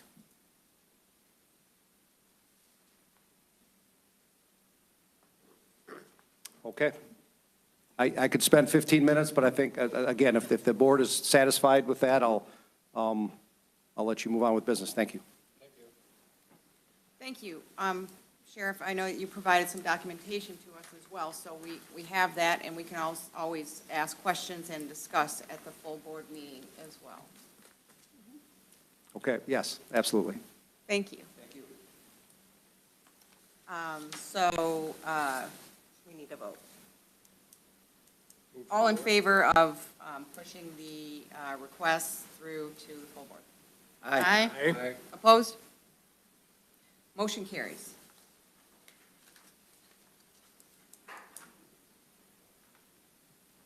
The next item under new business is the 2024 UHY LLP Now we're audit. going into closed session. Okay. Do I need to move to go to closed session? Somebody needs a motion. Make a motion to go to closed session. Second. For the Discussion? purpose of pending. Pending litigation, and that we may do business after. Todd, is that sufficient record for the? You discuss possible resolution of pending litigation, yes. Ditto. Has to be 2/3 vote. Thank you. Can I get a second? Second. All in favor? Roll call. Aye. Aye. Roll call. It's gotta be roll call. Roll call, please. Commissioner Beeden? Yes. Commissioner Torello? Yes. Commissioner Samasco? Yes. Commissioner Felix? Yes. Commissioner Rushing? Yes. Commissioner Vandenbach? Yes. Commissioner Angie? Yes. Adjourn to closed session. Closed session.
Okay. Oh, man. Right on.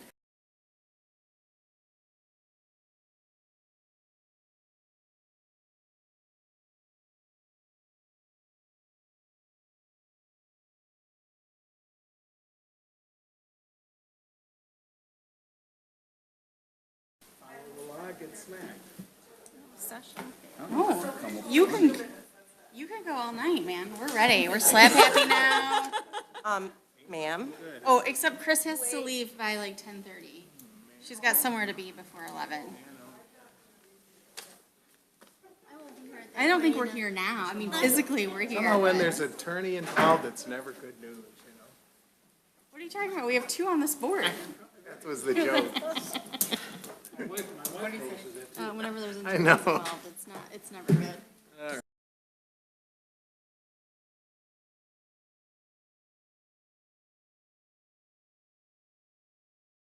Okay, moving along. Back to, we gotta call the Reconvene. meeting back to order.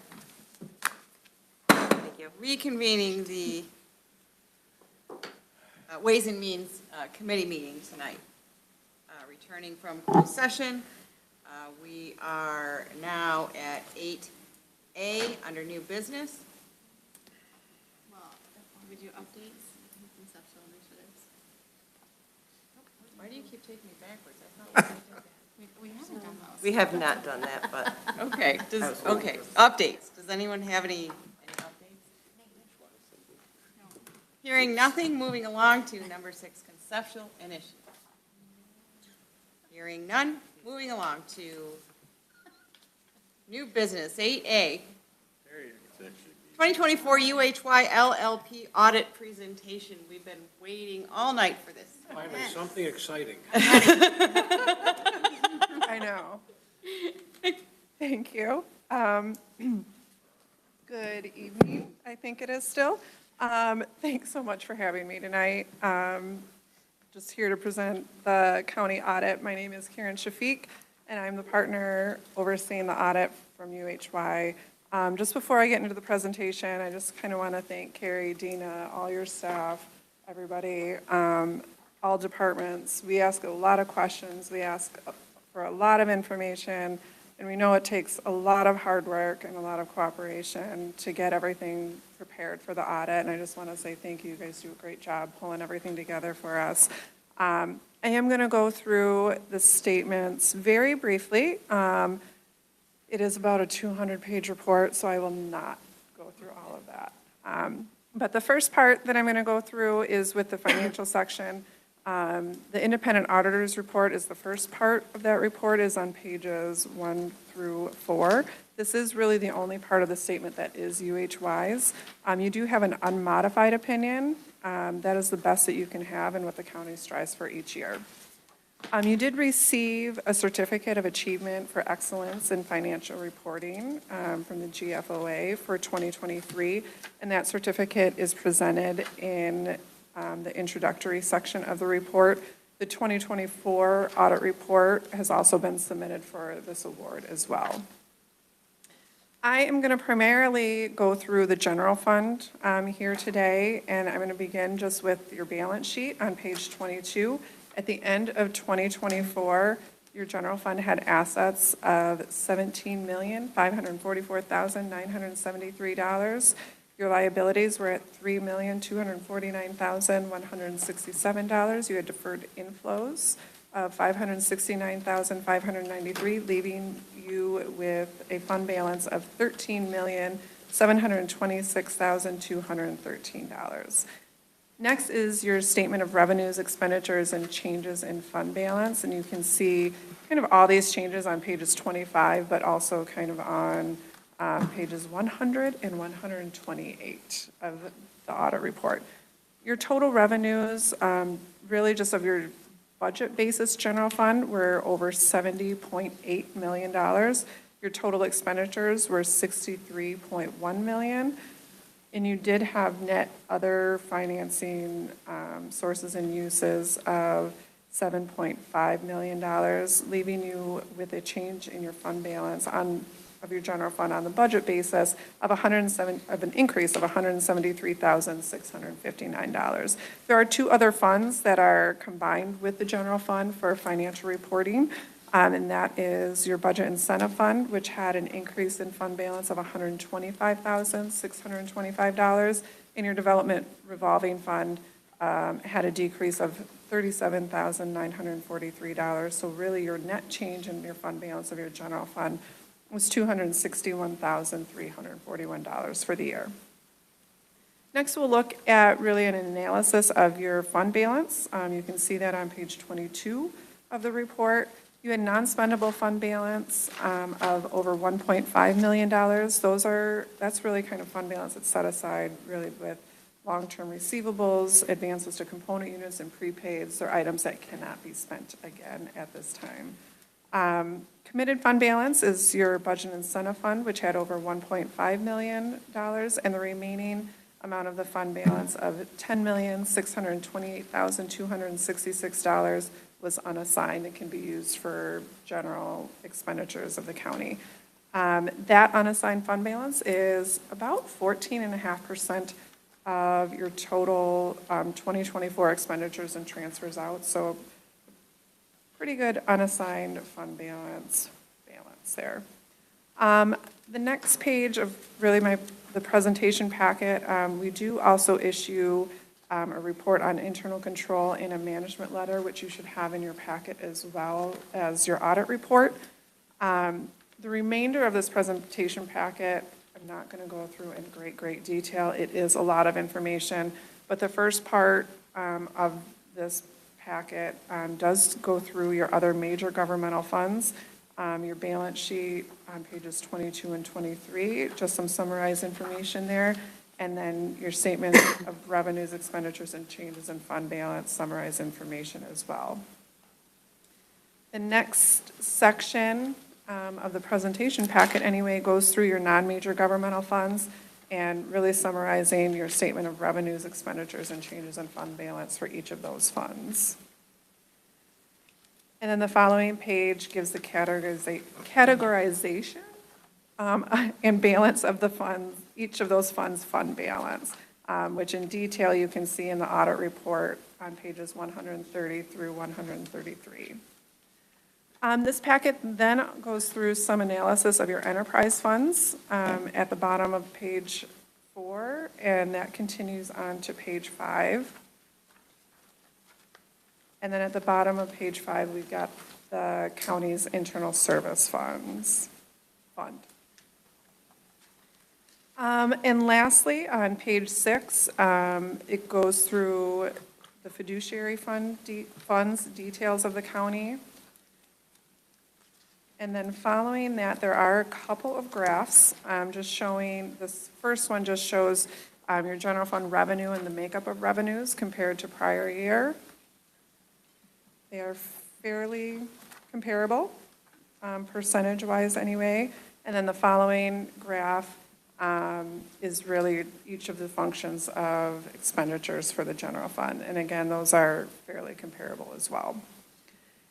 After that, the next graph shows the balance of your fund balance over the last 10 years.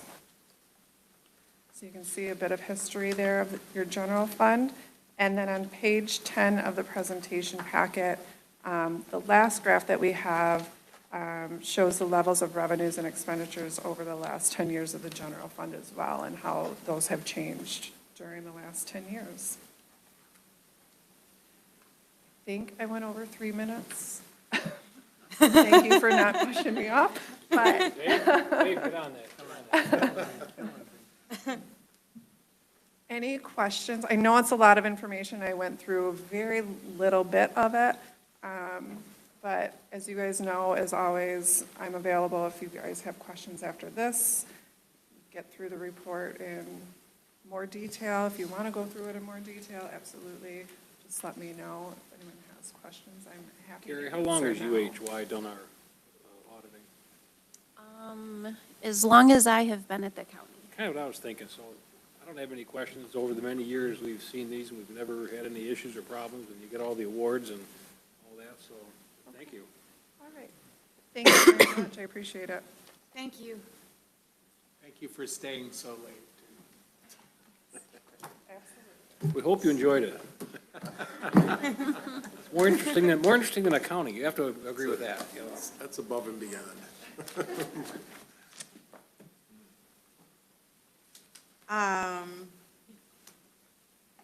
Letter B, contract addendum, federal armored truck treasurer. Make a motion to send to the full board. Second. Discussion. All in favor? Aye. Opposed? Motion carries. C, thin client software purchase. Motion to send full board. Support? Discussion. All in favor? Aye. Opposed? Motion carries. Port Huron Courthouse Train Chiller Repair, Thermalnetics. Make a motion to send that to full board. Support. Discussion. All in favor? Aye. Opposed? Motion carries. E, Intervention Center Boiler Repair, Thermalnetics. Make a motion to send that to full board. Support. Discussion. All in favor? Aye. Opposed? Carries. F, General Capital Asset Policy Revisions. Motion to send full board. Support? Discussion. All in favor? Aye. Opposed? Carries. G, Michigan Association of Counties Membership Renewal. Make a motion to send that to full board. Support. Discussion. All in favor? Aye. Opposed? Motion carries. H, request to open investment opioid settlement funds. Make a motion to send that to full board. Support. Discussion. All in favor? Aye. Opposed? Motion carries. I, Senior Millage Administrator, position reclassification. Make a motion to send that to full board. Support? Discussion. All in favor? Aye. Opposed? Motion carries. J. Okay. Okay. K, Treasurer Manning Table Request, Senior Accountant, Property Specialist. Make a motion to send that to full board. Support. Discussion. All in favor? Aye. Opposed? Motion carries. M, Juvenile Intervention Unit Superintendent Manning Table Change Request. Make a motion to send that to full board. Support. Discussion. All in favor? Aye. Opposed? Motion carries. N, Building Controls Software Upgrade. Make a motion to send that to full board. Support. Discussion. All in favor? Aye. Opposed? Motion carries. O, Settlement Agreement, Fox Class Action Lawsuit. I would recommend you guys do that one for final action, just because the sooner they get it turned in, the sooner they can act on it. I agree. Final action. Make a motion, make it a final action. Yeah, most likely. I would move to have item O considered a final action item, given the nature of the necessity of getting this moving, so I would move for final action. Second. Discussion? Can I have a roll call? Do we need a roll call? So no, we'll move it for final action, and then we'll take a vote on it, so take the vote on final action, and then we'll. Can we do that? No, you can just make a motion for final action. Never mind. So roll call? Commissioner Beeden? Yes. Commissioner Trello? Yes. Commissioner Samasco? Yes. Commissioner Felix? Yes. Commissioner Rushing? I don't want to, yes. Commissioner Vandenbosch? Yes. Commissioner Angie? Yes. Number 9, Other Ways and Means Matters. Hearing none, moving along to number 10, Information Only. Make a motion to receive and file. Support. Discussion, all in favor? Aye. Opposed? Motion carries. Motion to adjourn. Question from Corporation Counsel, hold on. Yeah, did we receive a proposed cost-sharing agreement with the On sharing item costs O, with you're the- I am unsure. I put on whatever the treasurer provided, and the treasurer and deputy, unfortunately, are on vacation. Do we need that for the final action vote, Todd? I haven't seen the agreement that he referenced, so I don't know. From the votes, my understanding was we're giving him authority to resolve this, that was the vote. Oh, the vote was to approve the settlement agreement. I haven't seen the other one either. Okay. All right, you'll have to give us that, I guess. Before we can approve it. Are we on good grounds until take the vote to accept the agreement subject to providing of the cost share agreement? Is that okay? We need technically. Yeah, I think that's a separate agreement, but it is incorporated into this agreement. We're good on the vote. I guess I'm confused. I thought that we were giving him authority to make a settlement offer. Is that incorrect? No, you're giving authority to opt into the settlement agreement. So that was the authority you just voted to give him. And so the second issue is he referenced there was also a cost-sharing agreement to share with the other counties in equal fashion. Do we need to take action on that? The administrative end of the agreement. Do we need to take action on that, or just? Well, we haven't seen the agreement, so Correct. I don't think we can until we see the agreement. I can put that on the next agenda, Okay. but this will give them authority to move forward in the case, so, Correct. Very good. Okay, so we're all yes. set? Okay. 11, receive and file packets. We already do that? Yes. 12, adjournment. Motion to adjourn? Support. All in favor? Aye. Aye. Look at all that support. Adjourn.